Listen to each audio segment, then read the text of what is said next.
আগে বলবেন তো, দেখি সমাধান করা যায় কিনা। আমাকে বিক্রি করে দিছে খারাপ জায়গায়, সেখানে আমাকে নিয়ে যাওয়া হচ্ছে। আপনাকে কে বিক্রি করে দিয়েছে? আর আপনার পরিবার কোথায় থাকে? মেয়েটা বলল, আমার পরিবার বলতে কেউই নেই, আমি একটা এতিম মেয়ে। আর যারা আমাকে বিক্রি করছে তাদের আমি কাউকে চিনি না, কিন্তু তাদের মধ্যে একজন পুলিশ ছিল। এর মধ্যে ওই মধ্যবয়স্ক লোক চলে আসলো। আমি আস্তে করে আমার সিটে বসে পড়লাম। আমি ভাবতে লাগলাম, আমি কি মেয়েটাকে বাঁচাতে পারবো নাকি পারবো না। আমি যদি আবার কোনো সমস্যার ভিতর পড়ি। লোকটি মেয়েটাকে বলতেছে, আশেপাশে খাবার হোটেল নেই, আমি সামনে হোটেলে গিয়ে খাবার লইয়া আসি, আর তুই এইখানে বইয়া থাক, আমি আইতাছি। এই কথা বলে লোকটি চলে গেল। আমি আবার মেয়েটার পাশে গিয়ে বসলাম আর বললাম, এখন কি করবেন? মেয়েটা বলল, জানি না। আমি বললাম, বাঁচতে হলে একটা উপায় আছে। মেয়েটা বলল, কি উপায়? এখান থেকে পালাতে হবে। কিন্তু আমি পালিয়ে কোথায় যাব? আমার তো আপন বলতে কেউ নেই এই দুনিয়াতে। সেটা এখন ভাবার বিষয় না। কিন্তু আপনি আমাকে নিয়ে কোথায় যাবেন? সেটা পরে ভাবা যাবে। কিন্তু কিন্তু কি? এই লোকটা চলে আসবে। যদি বাঁচতে চান তাহলে এখান থেকে এখনই পালাতে হবে। মেয়েটাকে দেখে মনে হচ্ছে ভয় পাচ্ছে। দেখেন, আপনি আমাকে বিশ্বাস করতে পারেন, আমি আপনার কোনো ক্ষতি করব না। মেয়েটা আমার চোখের দিকে কিছুক্ষণ তাকিয়ে থেকে বলল, চলুন। আমি মেয়েটাকে নিয়ে সোজা বাস থেকে নেমে ফেরিঘাটের দিকে হাঁটা শুরু করলাম। ফেরিঘাটে যেয়ে দেখি ফেরি চলে গেছে। এখন কি করব কিছু বুঝতেছি না। এখন স্টিমার বোটে যাওয়া ছাড়া কোনো উপায় নাই। মেয়েটা বলল, কোথায় যাব আমরা? ভয়ে ভয়ে বলল কথাটা। আমি বললাম, আমার দাদা বাড়ি। তারপর স্টিমার বোটে উঠলাম। অনেক গতিতে চলছে। কিছুক্ষণ পর মেয়েটা অন্যদিকে ফিরে মুখের উপর থাকা মুখোশটা মাথার উপরে উঠিয়ে হাতটা মেলে আকাশের দিকে তাকিয়ে রইল। তারপর মেয়েটা মুখোশটা ঠিক করে আমার পাশে এসে বলে, জানেন, আমি এই প্রথম নদী দেখলাম। মানে? আপনি আগে পরে কখনো নদী দেখেন নাই? না, আমি সব সময় এতিমখানার ভেতরেই থাকতাম। আপনার আপন বলতে কেউ কি নেই? জানি না আছে কিনা। বলেই মেয়েটা কান্না করতে লাগলো। কান্না বন্ধ করুন, মানুষজন খারাপ ভাববে। বোট থেকে নামার পর আমার চাচাতো ভাইকে ফোন দিলাম। হ্যালো শাকিল। কেমন আছো ভাইয়া? ভালো, আমি আসতেছি বাড়ি। সত্যি? হুম। এই কে কে আসবে? একটা মেয়ে আছে, আমার সাথেও আসবে। কে ভাইয়া মেয়েটা? আমি আসি তারপর বলবানি। থাক, আর বলা লাগবে না, আমি বুঝছি।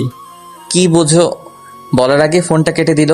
তারপর মেয়েটাকে বললাম, কিছু খাবেন? মেয়েটা মাথা নাড়িয়ে না বলল।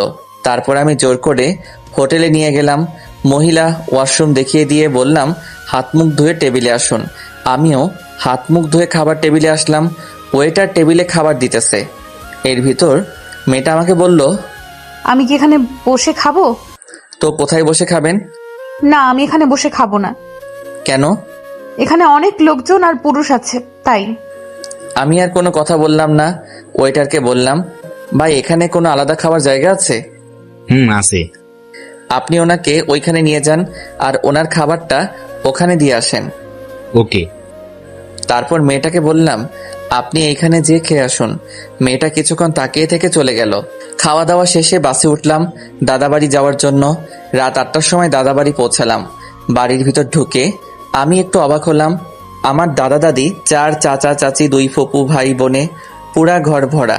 শাকিল আমার পাশে এসে বলল, চলো ভাইয়া। বলে একটা রুমে নিয়ে যেতেছিল। আমি মেয়েটাকে দেখিয়ে শাকিলকে বললাম, ওই শাকিল। আর ও আপুকে ডাক দিয়ে বলল, আপু, তুই ভাইয়াকে নিয়ে যা। ভাবি মানে? শাকিল মুচকি মুচকি হাসতেছে। আমি মেয়েটাকে বললাম, এনাদের সামনে একটু কান্না করবেন না।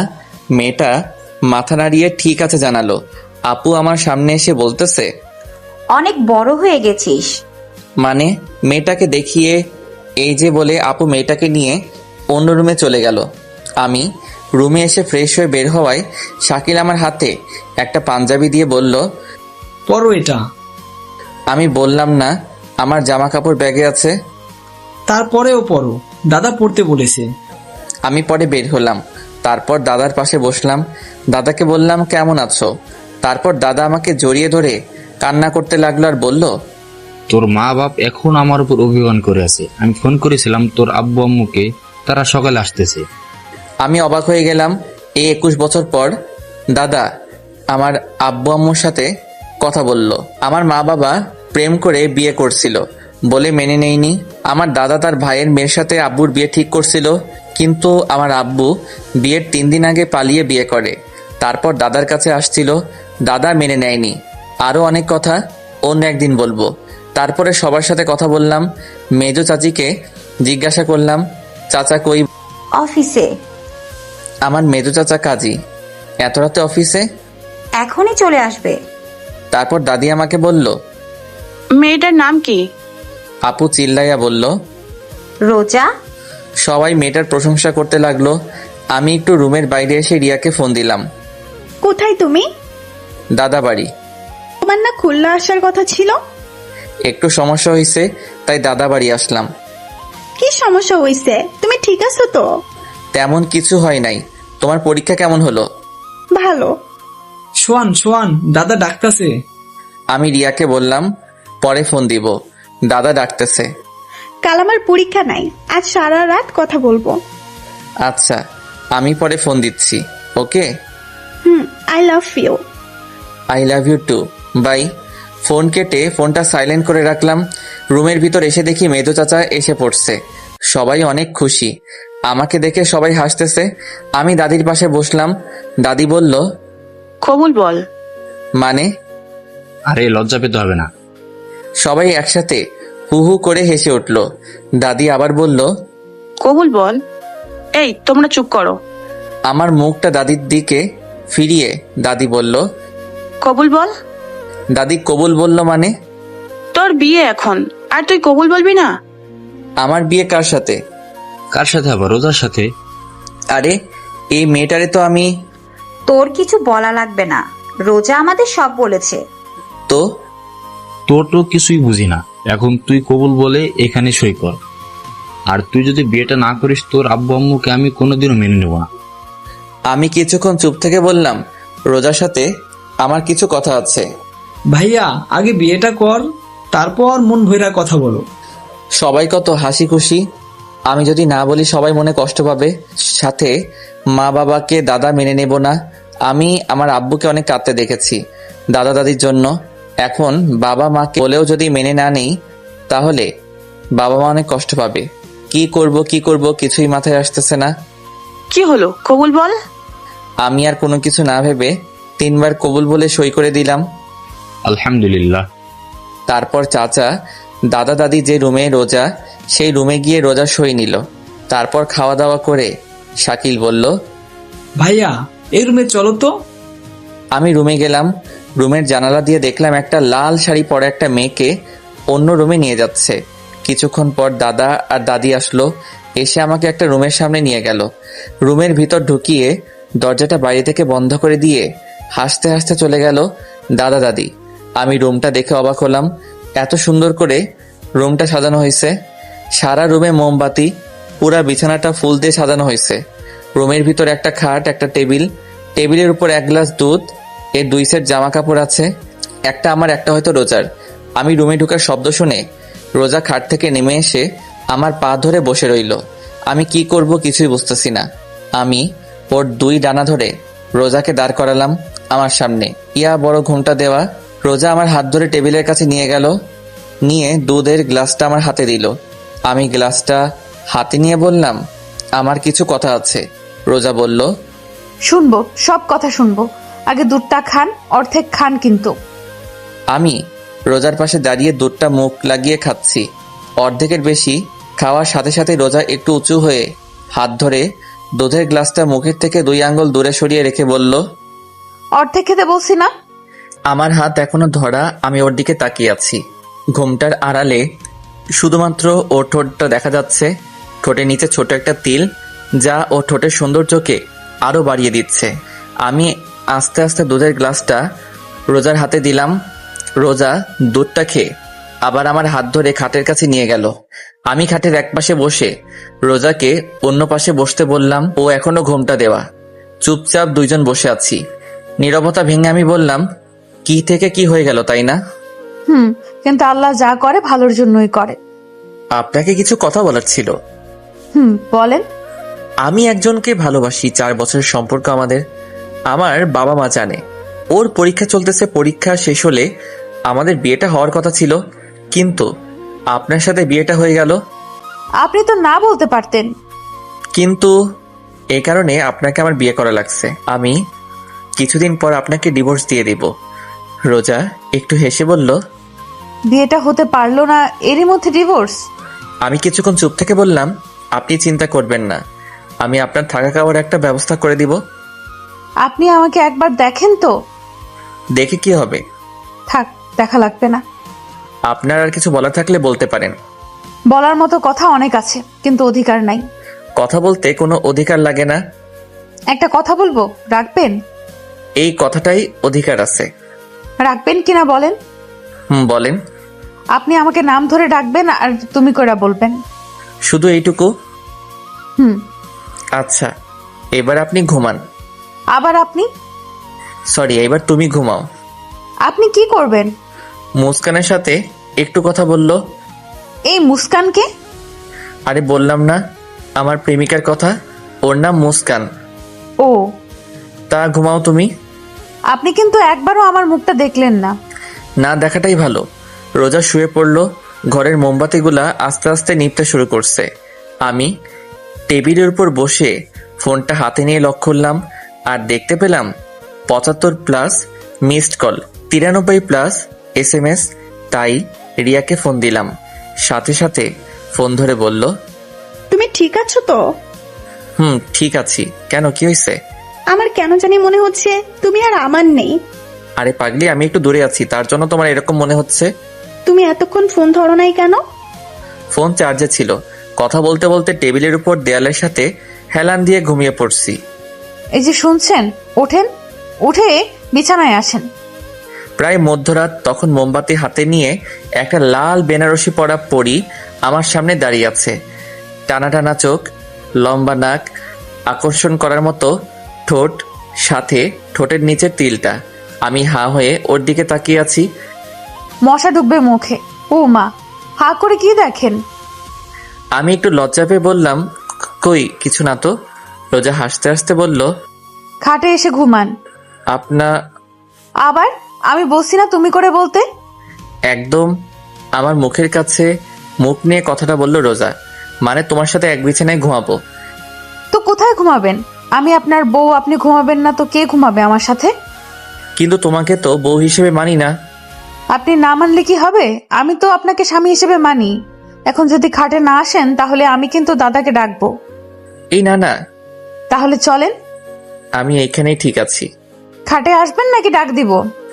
তারপর রোজা অন্যদিকে, আমি অন্যদিকে ফিরে শুয়ে পড়লাম।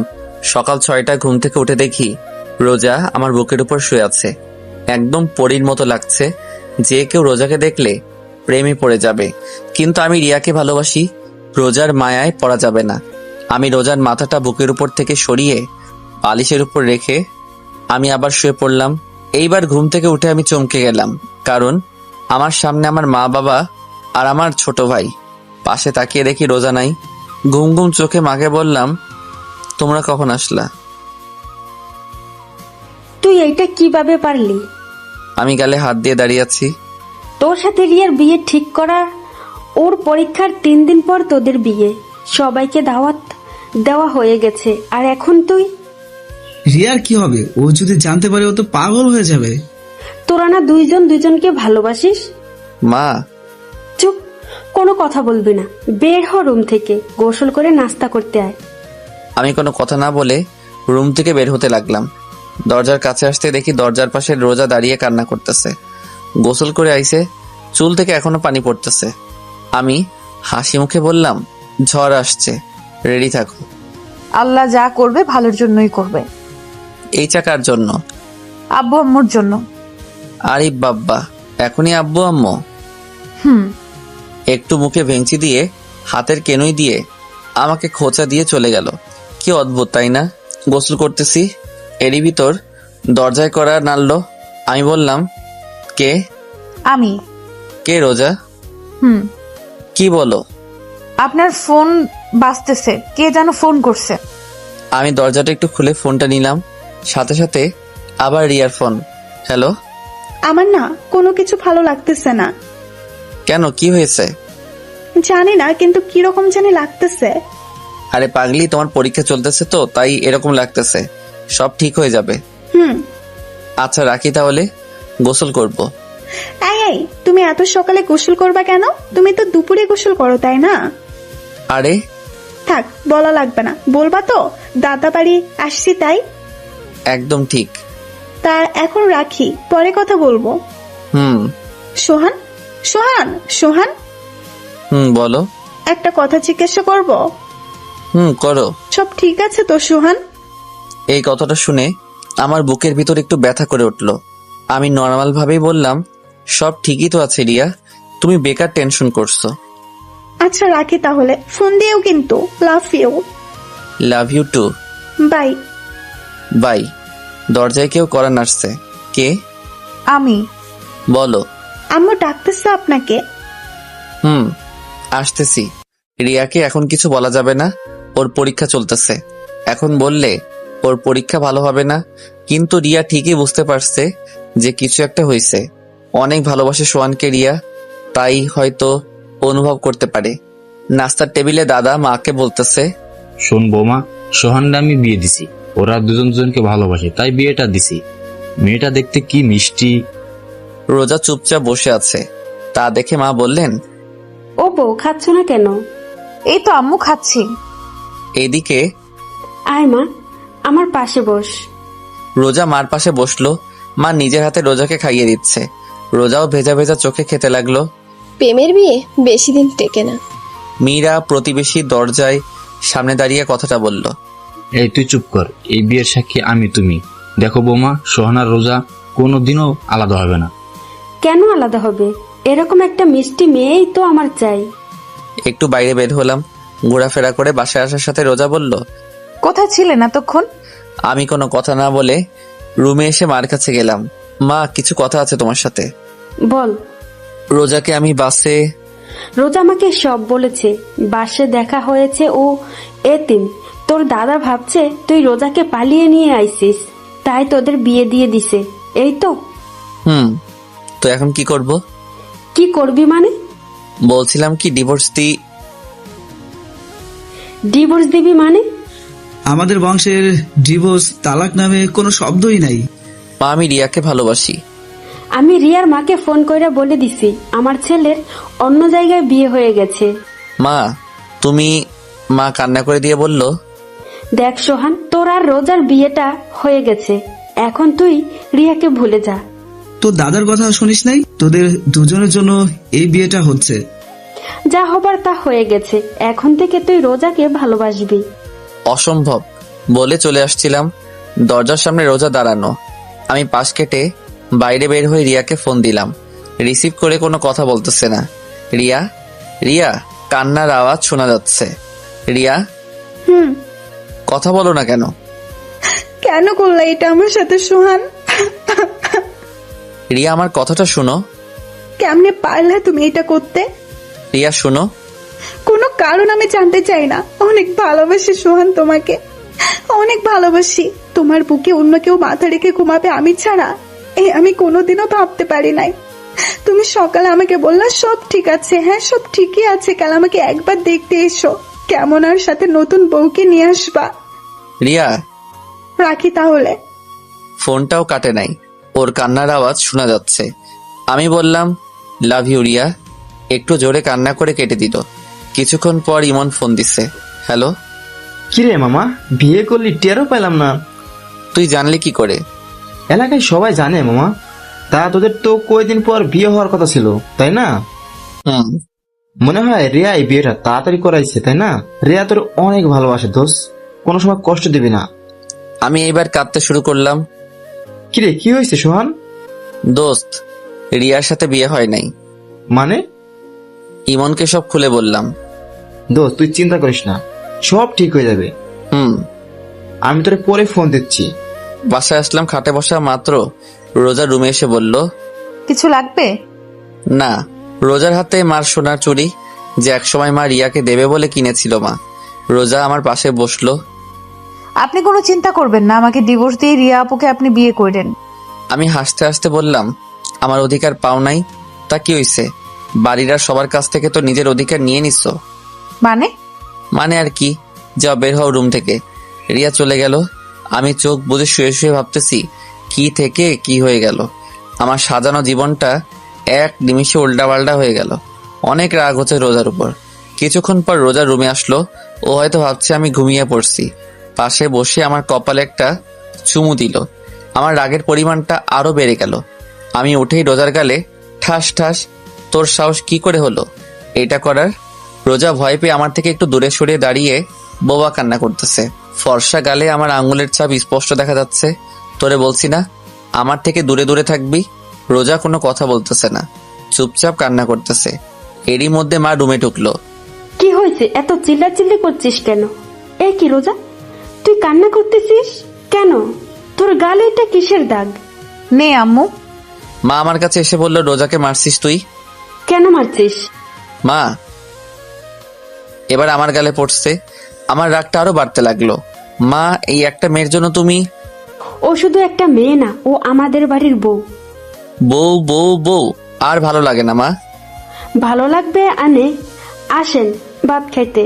রোজা মা, তুই আমার সাথে আয়। মা আমি খুলনা যাব।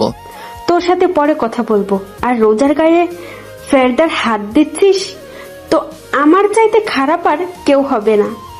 মা রোজাকে নিয়ে চলে গেল। আর আমি ভাবতেছি কি করা যায়। রিয়াকে ফোন দিলাম কিন্তু ওর ফোনটা বন্ধ। এত টেনশন আমি আর নিতে পারতেছি না। পুরা মাথাটা ঘুরছে। আমি নিচে ঠাস করে পড়ে গেলাম। আর কিছুই মনে নেই। চোখ মেলে দেখি রোজা আমার পাশে বসে আমার হাত ধরে কান্না করতেছে। বাড়ির সবাই খাটের আশেপাশে দাঁড়িয়ে আছে। আপু ভাত নিয়ে আসলো। একে একে সবাই বের হয়ে গেল। এখন রুমে আমি, মা আর রোজা। রোজা আমার সামনে ভাত তরকারি পানি রাখতে লাগলো। হাত ধুতে যাব, তখন দেখি হাত নাড়াতে পারছি না। মনে হয় পড়ে যাবার সময় ব্যথা পাইছি। মা ভাত খাওয়াই দাও। কেন, হাতে কি হয়েছে? এমনি ব্যথা করতেছে ডান হাতে। ঠিক আছে।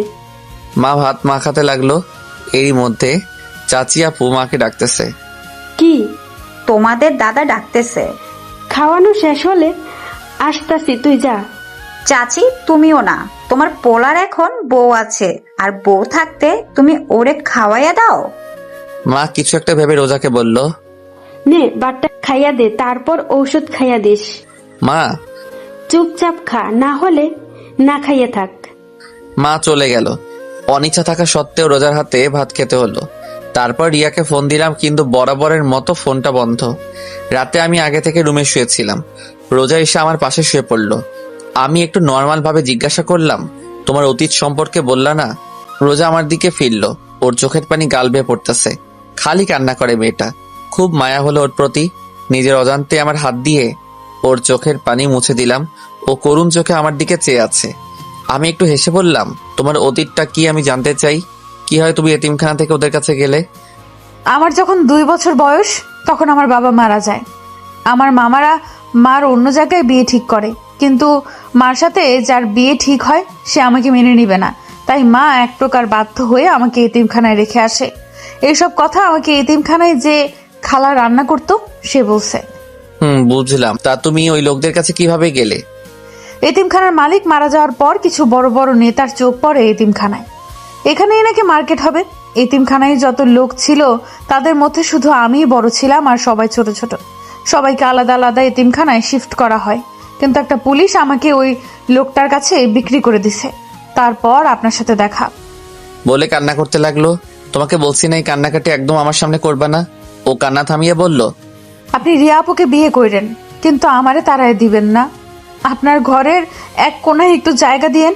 আপনি তো জানেন আমার থাকার কোনো জায়গা নাই। আমি কি বলবো কিছুই মাথায় আসতেছে না। আচ্ছা ঠিক আছে, তুমি ঘুমাও তাহলে। আমি বারান্দায় এসে রিয়াকে ফোন দিলাম, কিন্তু ফোন এখনো বন্ধ। আমি এসে বিছানায় শুয়ে পড়লাম। রাত 4:30 ফোনের আওয়াজে ঘুম ভাঙে। চোখ মেলে তাকিয়ে দেখি রোজা আমাকে জড়িয়ে ধরে শুয়ে আছে। ওর গরম নিঃশ্বাস আমার গলার উপর পড়তেছে। রোজাকে না সরিয়ে ফোনটা রিসিভ করলাম। ইমন ফোন দিছে। হ্যালো। কি রে দোস্ত, এত রাতে কিছু হয়েছে? দোষ রিয়া? কি হয়েছে রিয়ার? রোজাকে ধাক্কা দিয়ে সরিয়ে উঠে বসলাম। রোজা করুণ চোখে আমার দিকে চেয়ে আছে। দোষ রিয়া সুসাইড করেছে। মানে কি? দোষ অবস্থা খুব খারাপ। সদর হাসপাতাল থেকে ফেরত দেশে খুলনা মেডিকেল নেওয়া হয়েছে। দোস্ত কি করব বল? তুই তাড়াতাড়ি চলে আয়, না হলে হয়তো শেষবারের মতো দেখতে পারবি না। কিছু হবে না রিয়ার, আমি এখনই আসতেছি। কি হয়েছে? আপনি এখন কোথায় যাবেন? আমার হাত ধরে কথাটা বলল রোজা। আমার প্রচুর রাগ উঠতে লাগলো। ঠাস ঠাস ঠাস কয়টা থাপ্পড় দিছে আমার মনে নাই। তোর জন্য, শুধু তোর জন্য আমার সাজানো জীবনটা এলোমেলো হয়ে গেছে। রোজা কান্না করতে আছে। এত রাতে চিল্লাপাল্লা শুনে বাড়ির সবাই কড়া নাড়ালো। দরজা খুলতেই মা ঘরে ঢুকে, সাথে দাদি ও চাচিরা। কি হয়েছে কি সোহান, এত চিল্লাপাল্লা কেন? কি রে রোজা, তুই কান্না করতেছিস কেন? তুই আবার রোজাকে মারছিস?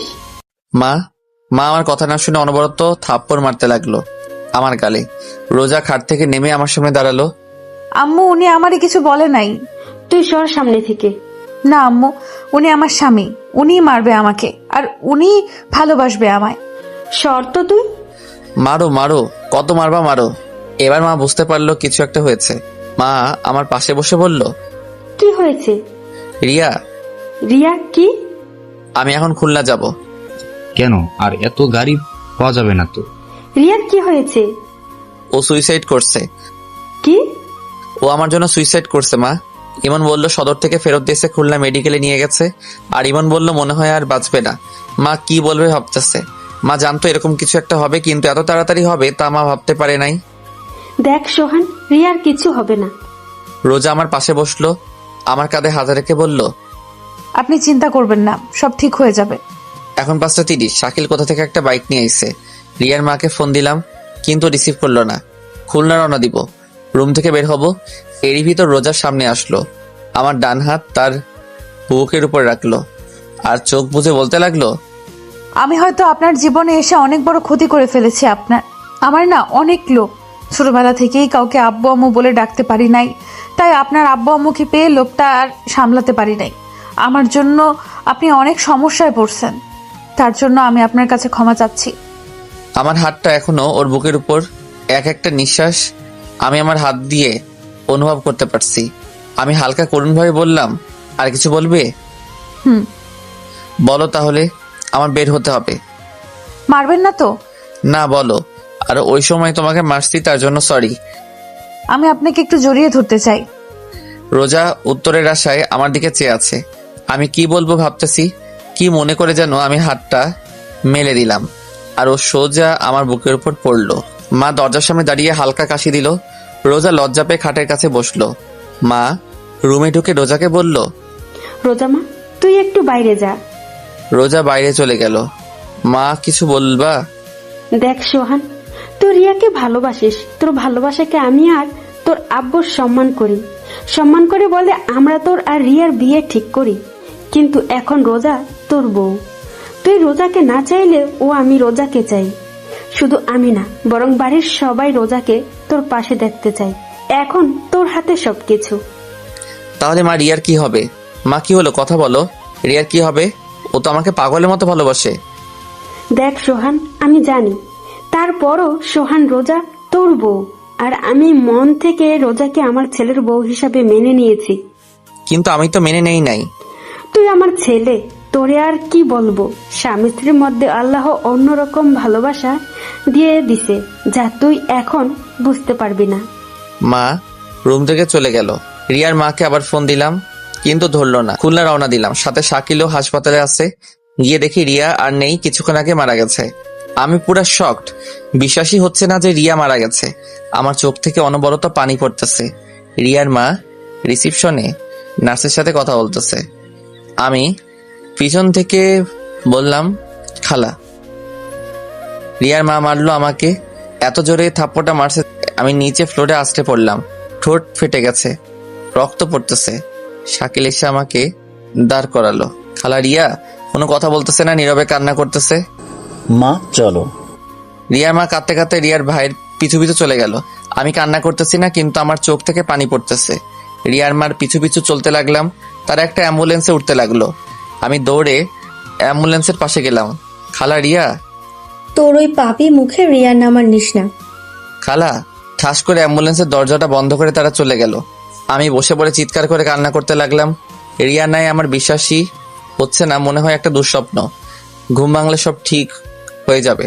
শাকিল মাকে ফোন করে বলে দিছে রিয়া মারা গেছে। একটা নার্স আসলো, আমার কাছে এসে বলল, আপনার নাম কি সোহান? আমি মাথা নাড়িয়ে হ্যাঁ বললাম। নার্স একটা ভাঁজ করা কাগজ আমার কাছে দিল। এটা কি?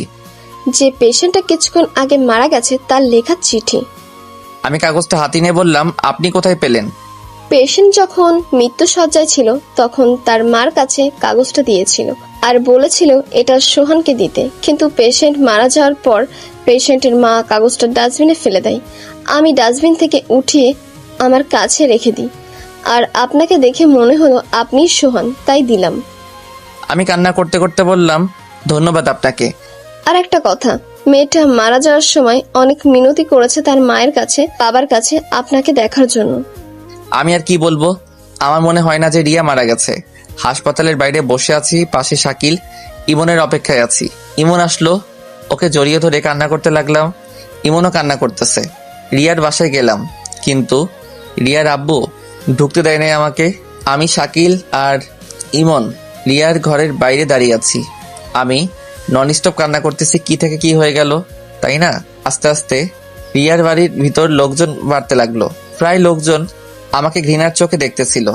নানান মানুষ নানান কথা বলতেছিল আমাকে। মসজিদ থেকে লাশের খাট আনা হয়েছে, কিছুক্ষণের মধ্যে রিয়াকে শেষ গোসল করাতে নিয়ে যাবে। আমার কিছু বন্ধু আমাকে বাজে ভাষায় গালাগালি দিতে লাগলো। ওরা কেউ বিশ্বাস করতে পারছিল না যে রিয়া সুইসাইড করছে, তাও আমার জন্য, যেখানে কিছুদিন পর আমাদের বিয়ে হওয়ার কথা ছিল। আর আজ মসজিদের মাইকে এহরান দিতেছে যে রিয়ার নামাজের জানাজা বাদ জোহরে নামাজের পর হবে। রিয়ার আব্বু বাড়ির সামনে দাঁড়িয়ে আছে যেন আমি ভিতরে ঢুকতে না পারি। পুলিশ আসছিল লাশ নিয়ে যেতে, ময়না তদন্ত করার জন্য, কিন্তু রিয়ার আব্বু তার মেয়ে শরীর কাটাছেঁড়া করতে দেবে না বলে পুলিশকে অনেক টাকা খাওয়াইছে। রিয়ার আম্মু বাইরে আসছে। আমি দৌড়ে তার কাছে গেলাম আর বললাম, খালা, রিয়াকে শেষবারের মতো একবার দেখতে দিন। রিয়ার আম্মু কান্না করতে করতে বলল, তুই আমার মেয়েকে দেখতে পারবি না। আমার মেয়ে তোরে শেষবার দেখার জন্য তড়পাইছে, আকুতি মিনতি করছে, কিন্তু তোরে দেখতে পায় নাই, তাই তরেও দেখতে দিব না। তুইও তড়পাবি, আজীবন আফসোস করবি যে শেষবার তুই রিয়ার মুখটাও দেখতে পাসনি। আমি রিয়ার মার পা ধরে কান্না করতে লাগলাম। রিয়ার বড় ভাই এসে রিয়ার মার কাছ থেকে নিয়ে আমাকে বাইরে বের করে দিল। ওদের বাসার মধ্যে কান্নার রোল পড়ে গেছে। ঘর থেকে রিয়ার লাশ বাইরে বের করা হচ্ছে, শেষ গোসল করাতে নিয়ে যাচ্ছে। আর দেখতে পাবো না রিয়াকে, ভালোবাসি বলবে না আমায়। পরীক্ষা দিয়ে আইসে রিয়ার কিছু বান্ধবী, ওরাও আমাকে অনেক আজে বাজে কথা শোনাইয়া গেল। আমি কোনো কথাই বলতেছি না, সবকিছু অন্ধকার অন্ধকার লাগতেছে আমার কাছে। মসজিদের মাইকে আবার এহলান দিল জানাজার বিষয়। আমার মা আর রোজা আইসে রিয়ার বাসায়, আমার সামনে থেকে বাসার ভিতর ঢুকলো। আমি বাইরে দাঁড়িয়ে দেখতেছি। রোজা আমার কাছে আসতে চাইছিল, কিন্তু মা ওকে হাত ধরে বাসার মধ্যে নিয়ে গেল। কিছুক্ষণ পর মা বের হলো ভেজা ভেজা চোখে, আমায় বলল, বাসায় চল। আমি চুপচাপ, কোনো কথা বলতেছি না, শুধুমাত্র চোখ থেকে পানি পড়তেছে। রোজার পাশে যে বললাম, আল্লাহ যা করেন ভালোর জন্যই করে, তাই না? শুধুমাত্র তোমার ভালোই দেখলো তোমার আল্লাহ, আর কারো ভালো দেখালো না। রোজা কোনো কিছু না বলেই কান্না করতে লাগলো। মা আবার বলল, বাসায় চল। মা রিয়াকে একবার দেখবো।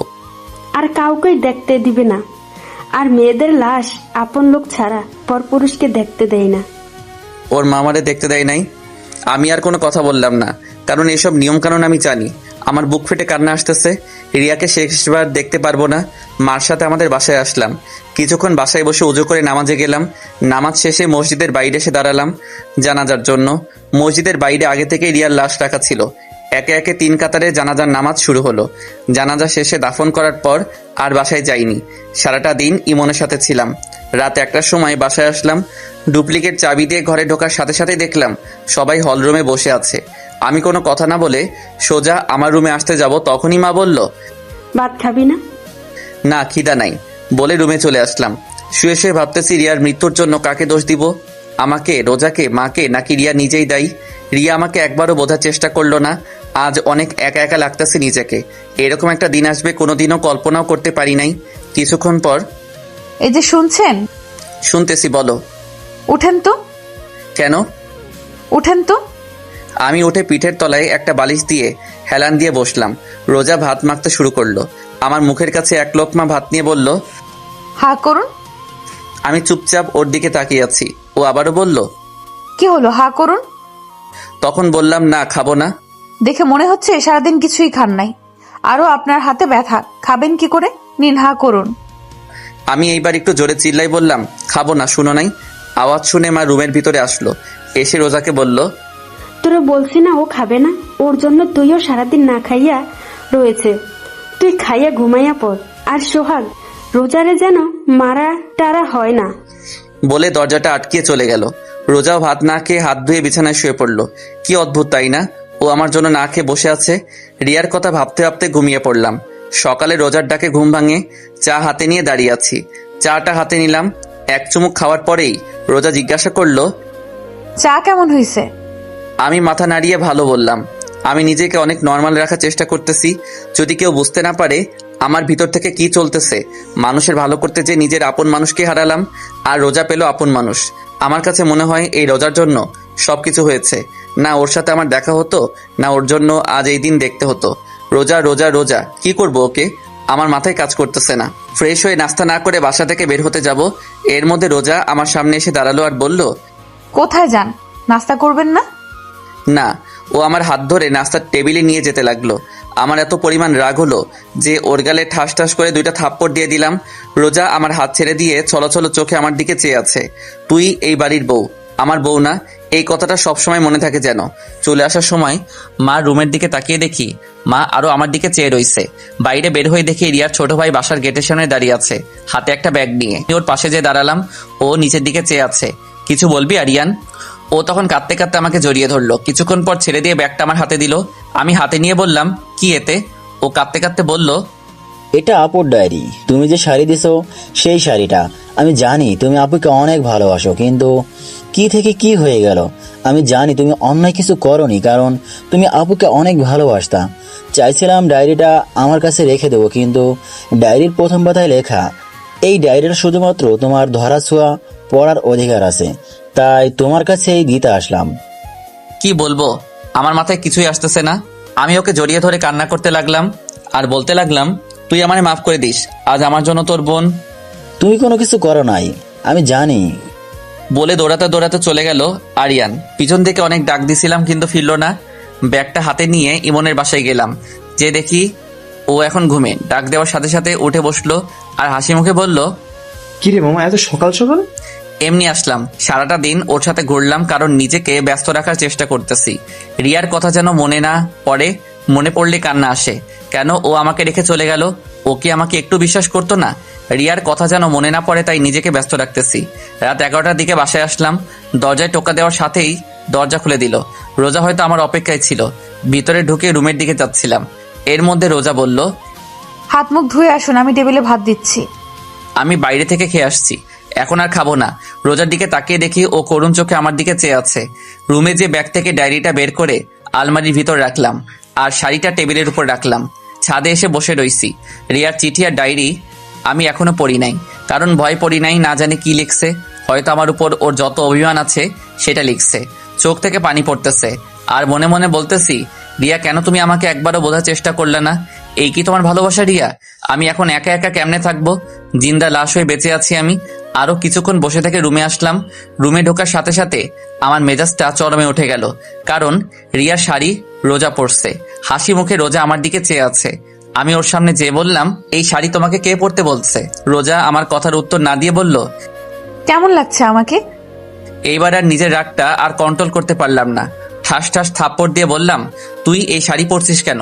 ও কাঁদতে কাঁদতে বলল, আমি মনে করছি এটা আমার জন্য আনছেন। তোর জন্য আনবো? কে তুই? কি হইস তুই আমার, যে তোর জন্য আমি শাড়ি কিনে আনবো? রোজা চুপচাপ দাঁড়িয়ে কান্না করতেছে। আমি আবারও বললাম, শাড়ি খোল। কি হলো, শাড়ি খোল। ও তারপরেও চুপচাপ দাঁড়িয়ে আছে আর কান্না করতেছে। আমি এক প্রকার জোর করে ওর শরীর থেকে শাড়ি খুলে নিলাম। রোজা এখনো দাঁড়িয়ে কান্না করতেছে। অন্য একটা শাড়ি বের করে ওর দিকে ছুঁড়ে মেরে রিয়ার শাড়িটা টেবিলের উপর রেখে আমি ঘুমিয়ে পড়লাম। সকালে দরজায় কড়া শুনে ঘুম থেকে উঠে দেখি রোজা আমার পায়ের উপর ওর মাথা দিয়ে ঘুমিয়ে আছে। ঘড়িতে তাকিয়ে দেখি 11টা বাজে। তাড়াতাড়ি দরজা খুললাম। দরজা খুলে দেখি মা দাঁড়িয়ে আছে। মা আমাকে ধাক্কা দিয়ে রুমে ঢুকতে বলল, রোজা কই? মা বিছানার দিকে তাকিয়ে দেখি রোজা শুয়ে রয়েছে। মা রোজার পাশে বসে রোজাকে ডাক দিল। রোজার কোনো সারা শব্দ নাই। এক অজানা আশঙ্কা ভর করলো মনের ভিতর, রোজার কোনো কিছু হয়ে গেল না তো? মা তারপর তাড়াতাড়ি ডাক্তারকে ফোন দিল, কারণ রোজা অজ্ঞান হয়ে পড়ে আছে। মা আমার পাশে এসে বলল, রোজাকে মারছিস? আমি কোনো কথা বলতেছি না, চুপচাপ বসে আছি। মা যা বোঝার বুঝে নিয়েছে। মা এবার বলতে শুরু করলো, আর কত কষ্ট দিবি মেয়েটাকে? 2 দিন না খেয়ে আছে তোর জন্য। যদি কষ্টই দিবি তাহলে কেন ওকে বাঁচাইলি? সোহান যে চলে গেছে তার জন্য নিজে তো কষ্ট পাইতাছিস আর অন্যকেও কষ্ট দিতাছিস। আর কত সোহান, তুই যদি ওকে মেনে না নিস তাহলে এখনই ওকে গলা টিপে মেরে ফেল। মা রোজার কাছে চলে গেছেন মানে আমার রুমে, আর আমি হল রুমে বসে আছি। কি করব ভাবতেছি, দরজায় কেউ করে নাড়লো। খুলে দেখি ডাক্তার। রোজাকে দেখে বলল, না খাওয়ার কারণে শরীর দুর্বল হয়ে গেছে, তাই অজ্ঞান হয়ে গেছে, কিছুক্ষণের মধ্যে জ্ঞান ফিরে আসবে। বলে ডাক্তার চলে গেল। মা রোজার পাশে বসে রোজার মাথায় তেল পানি দিতে লাগলো। আমি পাশে বসে দেখতেছি কি মায়াবী চেহারা, যে কেউ রোজাকে ভালোবাসতে চাইবে। আমি ভালোবাসতাম, কিন্তু আমার সবটা জুড়ে আছে শুধু রিয়া। রোজার জ্ঞান ফিরলো, চেয়ে দেখে মা আর আমি পাশে বসে আছি। রোজার জ্ঞান ফিরছে দেখে মা খাবার আনতে গেল। আমি রোজার দিকে চেয়ে আছি আর রোজা আমার দিকে। মা খাবার নিয়ে রুমের ভিতরে ঢুকলো। রোজার পাশে বসে ভাত মাখতে শুরু করলো। এরই মধ্যে রোজা বলল, আম্মু আমি ভাত খাবো না। কেন খাবি না? তোমার ছেলেও তো না খেয়ে আছে। কে বলছে যে আমি না খেয়ে আছি? কে বলবে? আমি বলছি আমার উপর রাগ করে তো আপনি বাসায় খান না। থাক, ওর সাথে কথা বলা লাগবে না, তুই হা কর মা। মা রোজাকে কথাটা বলল। না আম্মু আমি খাবো না। তুই না খেলে তো তোর শরীর আরো খারাপ হয়ে যাবে মা। ওনাকে বলেন উনি টাইম টু টাইম বাসায় খাবে আর আমাকে এখন খাওয়ায় দেবে, তাহলে আমি খাবো। মা আমার দিকে চেয়ে আছে। আমি মাকে ইশারায় বলল, বাটটা খাইয়া দে। মা আমি পারবো না।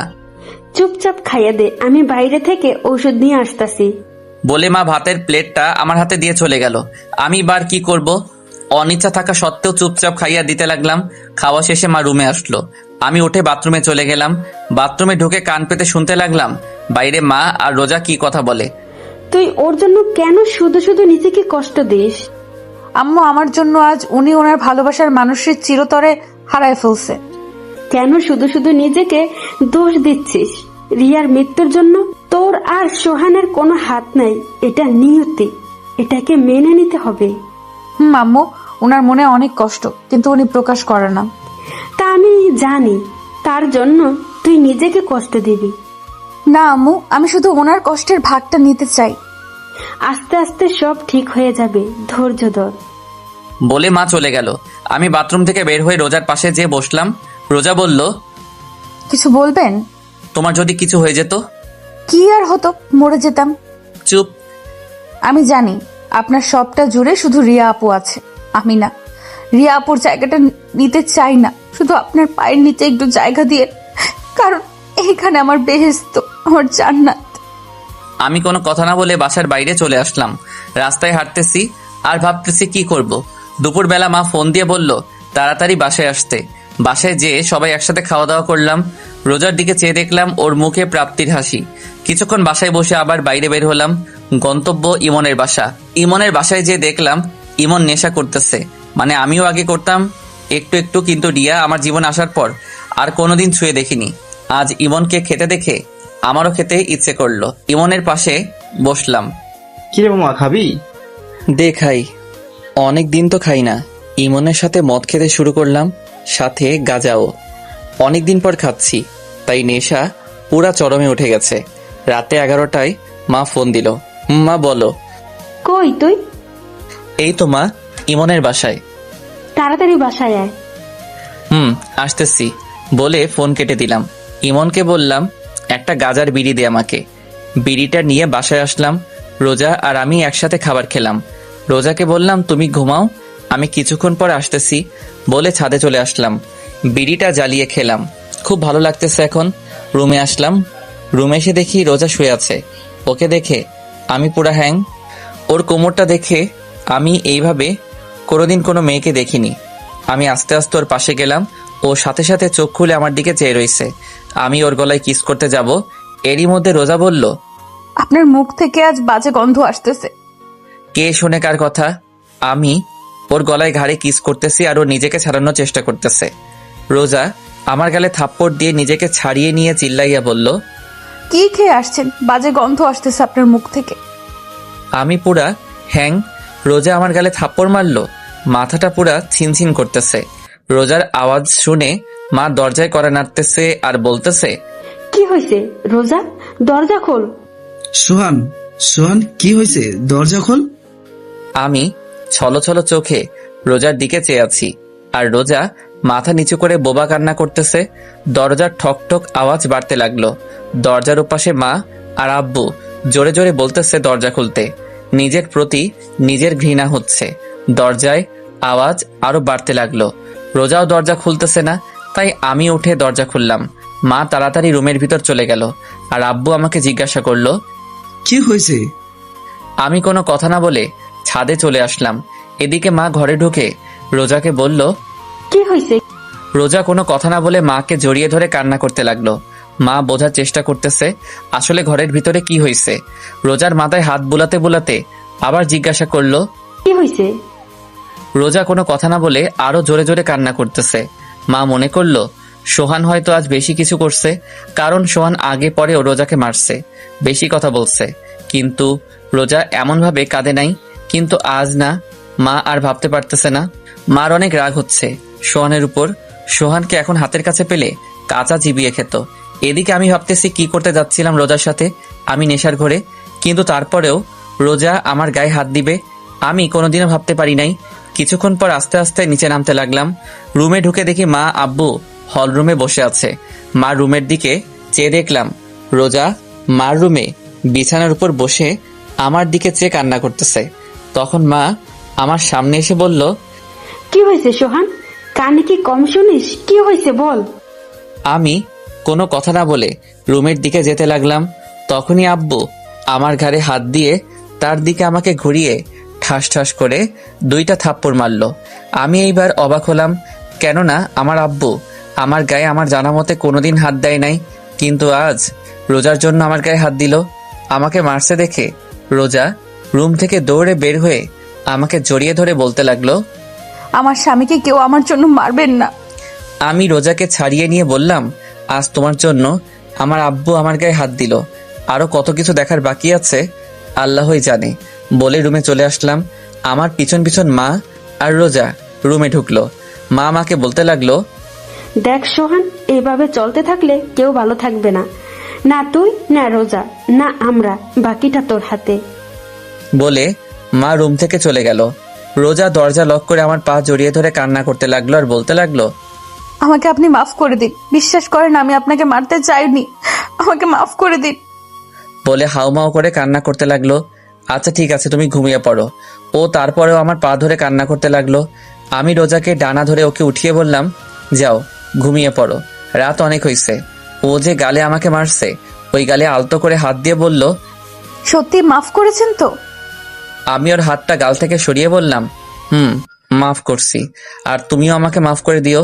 আসলে আমি একটু নেশা করছিলাম তো, তাই ওই টাইমে মাথা ঠিক ছিল না। কি আপনি নেশা করছেন? কেন? ভালো লাগছে করছি, যাও ঘুমিয়ে পড়ো।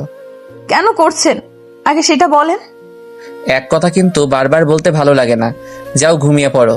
রোজা আর কোনো কথা না বলে মাথা নিচু করে বিছানায় যে শুয়ে পড়লো, আর আমি রিয়ার চিঠিটা বের করে পড়তে লাগলাম। প্রিয় সোহান, তুমি যখন এই চিঠিটা পড়বে তখন হয়তো আমি থাকবো না, চিরদিনের জন্য মিশে যাব মাটির সাথে। আচ্ছা, আমি মরে গেলে তুমি কি কষ্ট পাবে? কষ্ট পাবে, কারণ তুমি আমাকে ভালোবাসো। সত্যিই কি তুমি আমাকে ভালোবাসো সোহান? বড্ড জানতে ইচ্ছে করে। অনেক স্বপ্ন ছিল তোমার বউ হবার, আমার কি পুরা কপাল, স্বপ্নই থেকে গেল। সোহান, একটা মেয়ের সবচাইতে দামি জিনিস কি জানো? মেয়ের স্বামীর ভালোবাসা। আমি চাইলেই তোমাকে আমার করে নিতে পারতাম, কি পারতাম না? কিন্তু একজনের স্বামীকে তার কাছ থেকে কেড়ে নিয়ে নিজেকে সুখী করতে পারবো না। আবার তোমাকে অন্য কারোর সাথে দেখবো, এটাও আমি মেনে নিতে পারবো না। অনেক কথা বলা ছিল তোমাকে, কিন্তু বলার না, কারণ তোমাকে আর কষ্ট দিতে চাই না। আমি কিছুক্ষণ আগে বিষ খেয়েছি, অনেক কষ্ট হচ্ছে আমার সোহান, অনেক কষ্ট হচ্ছে। তোমাকে খুব দেখতে ইচ্ছে করছে সোহান। আচ্ছা সোহান, কবুল বলার সময় তোমার কি একটি বারও আমার কথা কি মনে পড়ে নাই? আজ বড্ড জানতে ইচ্ছে করছে, আজ তোমার কাছ থেকে ভালোবাসা প্রমাণ নিতে ইচ্ছে করছে। আমাকে ক্ষমা করে দিও সোহান। তোমাকে না জানিয়ে চলে যাচ্ছে না ফেরার দেশে। ইহকালে তোমাকে পেলাম না তো কি হয়েছে, পরকালে খুব করে চেয়ে নেবো তোমাকে আল্লাহর কাছ থেকে। আচ্ছা সোহান, আমাকে কি তোমার মনে পড়বে কখনো? বড্ড জানতে ইচ্ছে করে। যদি কোনোদিন আমাকে অনুভব করতে মন চায়, তাহলে তখন চোখ বন্ধ করে তোমার হৃৎপিণ্ড বারবার হাত রেখে ওইখানে খুঁজে পাবে আমায়। যদি কোনোদিন আমাকে অনুভব করতে মন চাই তোমার, তাহলে চোখ বন্ধ করে তোমার হৃৎপিণ্ড বরাবর হাত রেখো, ওইখানে খুঁজে পাবে আমায়। এটি তোমার রিয়া। চিঠিটা পড়ে কান্না আসতেছে, অনেক কান্না আসতেছে। বিছানার দিকে চেয়ে দেখি রোজা আমার দিকে চেয়ে আছে আর কান্না করতেছে। রোজাকে বললাম, কান্না কেন করতেছো? রোজা আমার সামনে এসে হাঁটু ভাঁজ করে আমার সামনে বসলো, আর আমি সোফায় বসা আমার হাতটা ধরে বলতে লাগলো, আপনার কষ্টের ভাগটা দেবেন। আমি ছলছল চোখে রোজার দিকে চেয়ে আছি, আর রোজা আমার দিকে চেয়ে আছে উত্তরের আশায়। আমি কোনো কথা না বলে আস্তে আস্তে সোফার উপর মাথাটা এলিয়ে দিলাম। কখন যে ঘুমিয়ে পড়ছি খেয়ালই করিনি। সকালে ঘুম ভাঙার পর দেখি রোজা আমাকে জড়িয়ে ধরে ঘুমিয়ে আছে। এইটুকু সোফার উপর কি দুইজন ঘুমানো যায়? রোজা আমার শরীরের উপর ঘুমানো, কি মায়াবী চেহারা। ওর ভালোবাসা চাই আমার কাছ থেকে। আমি আদৌ রোজাকে ভালোবাসতে পারবো কিনা সন্দেহ হয়। কি অদ্ভুত জীবন আমার।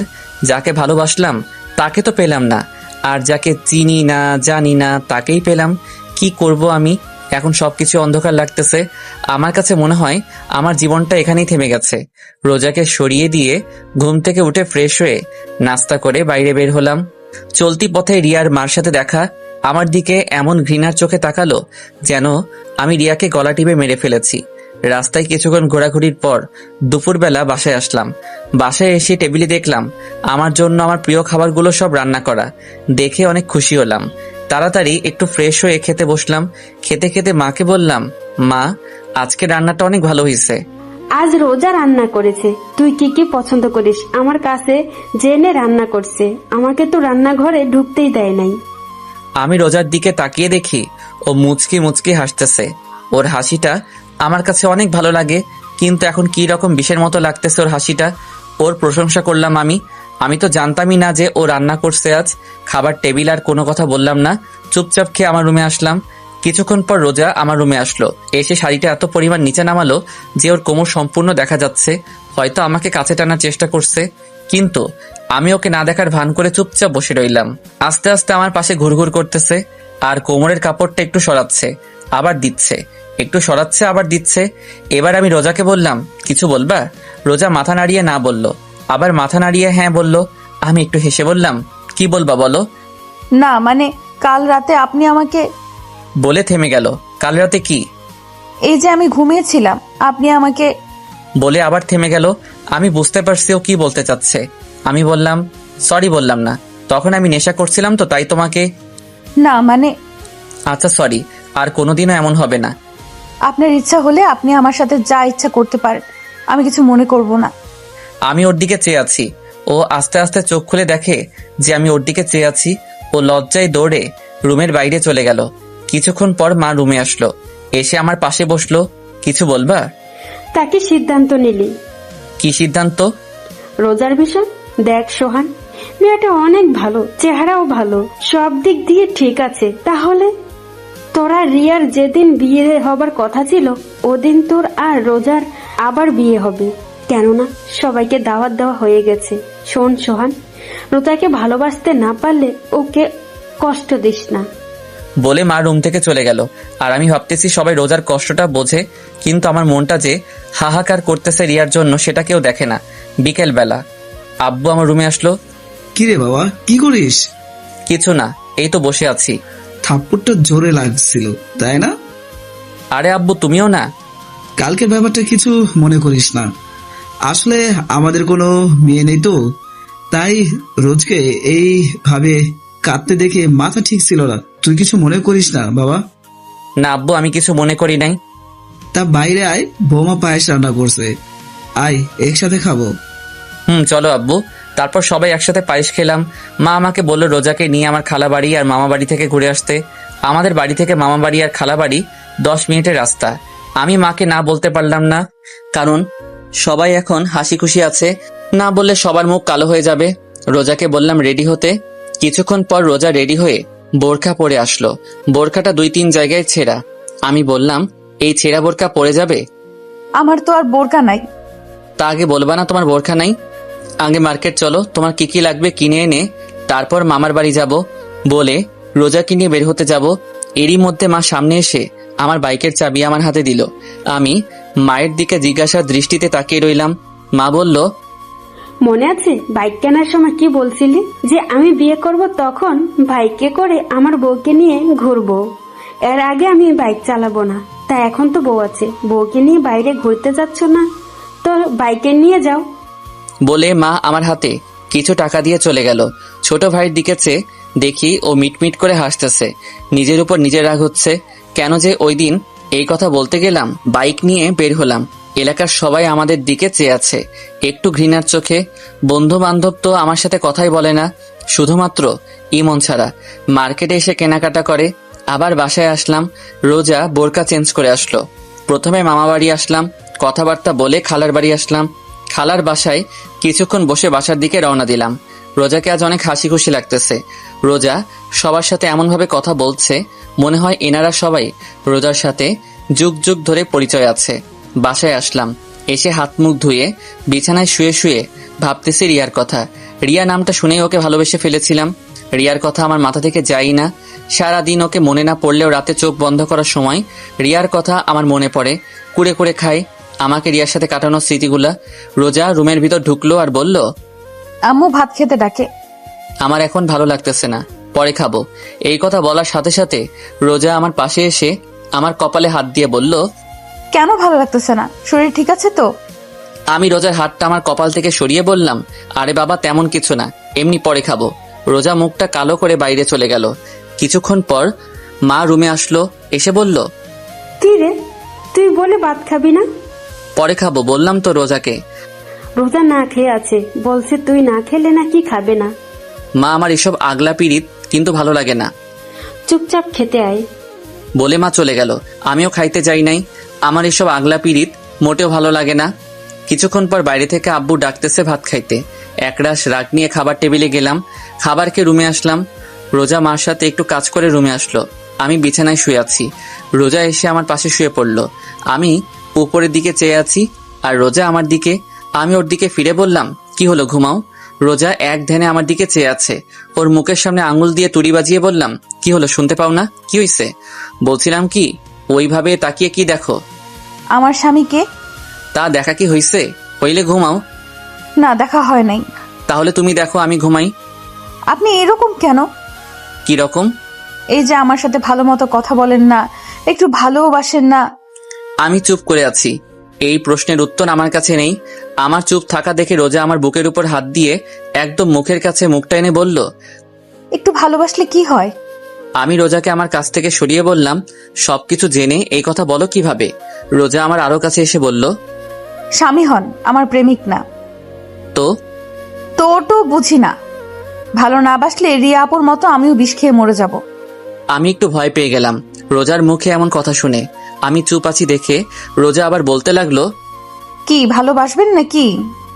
আমি এখনো চুপচাপ রইলাম। এবার রোজা আমার পেটের উপর উঠে বসলো আর পুরা ঝুঁকে ওর মুখটা আমার মুখের কাছে এনে বলল, একটু ভালোবাসেন না? আমার কাছ থেকে কোনো উত্তর না পেয়ে আমার হাতটা নিয়ে ওর মুখে আমার হাত বোলাতে লাগলো আর বলতে লাগলো, একটু আদর করেন না?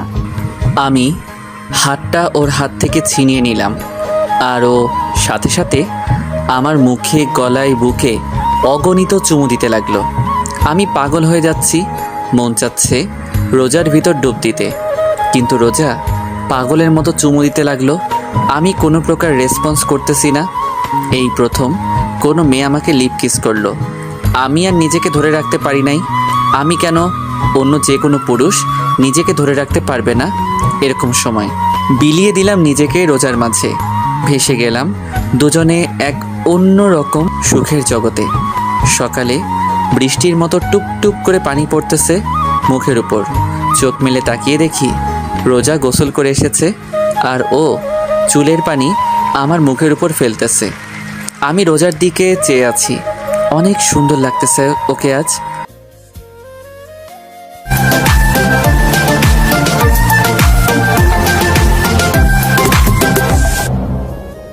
কিরকম কাটলো রাতটা? আমি রোজার দিকে তাকিয়ে বললাম, আমার কাছ থেকেও নিজের অধিকারটা নিয়ে নিলে।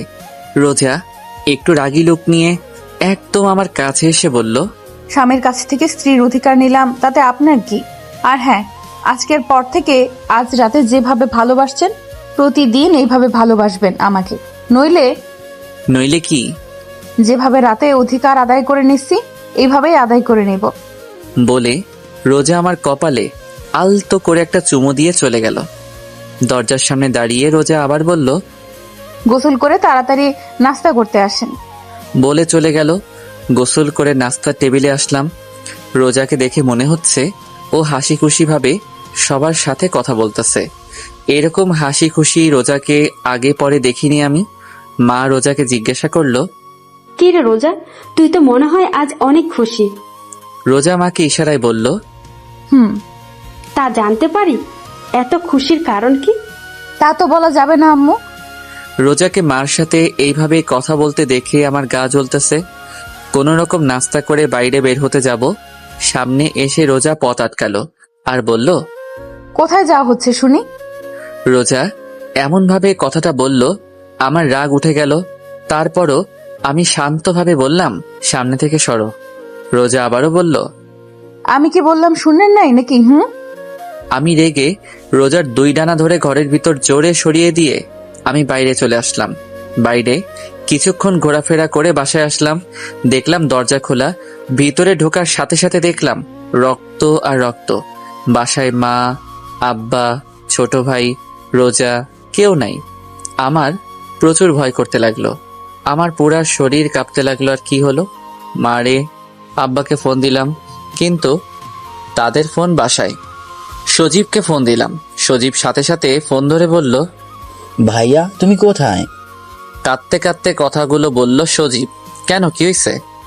তুমি তাড়াতাড়ি খুলনা মেডিকেলে আসো। কার কি হয়েছে? রোজা ভাবি।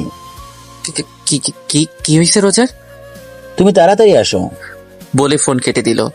আমি বাইক নিয়ে হাসপাতালে গেলাম। ভিতরে ঢুকে দেখলাম মা, আব্বা, সজীব অপারেশন থিয়েটারের বাইরে দাঁড়ানো। আমি তাদের পাশে দাঁড়ালাম। মা আমাকে দেখার সাথে সাথেই আমার সামনে এসে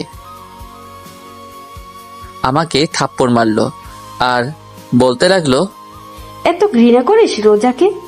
মা চুপ, আর না, অনেক সহ্য করেছি, আর না। তোর মতো ছেলে আমি জন্ম দিয়েছি ভাবতেও ঘৃণা করে। তোর মতো ছেলে আমার বাড়ির কোনো স্থান নেই। জামা কাপড় নিয়ে বের হবি বাড়ি থেকে। আমি আব্বুর দিকে তাকিয়ে বললাম, আব্বু তুমি কিছু বলবা না?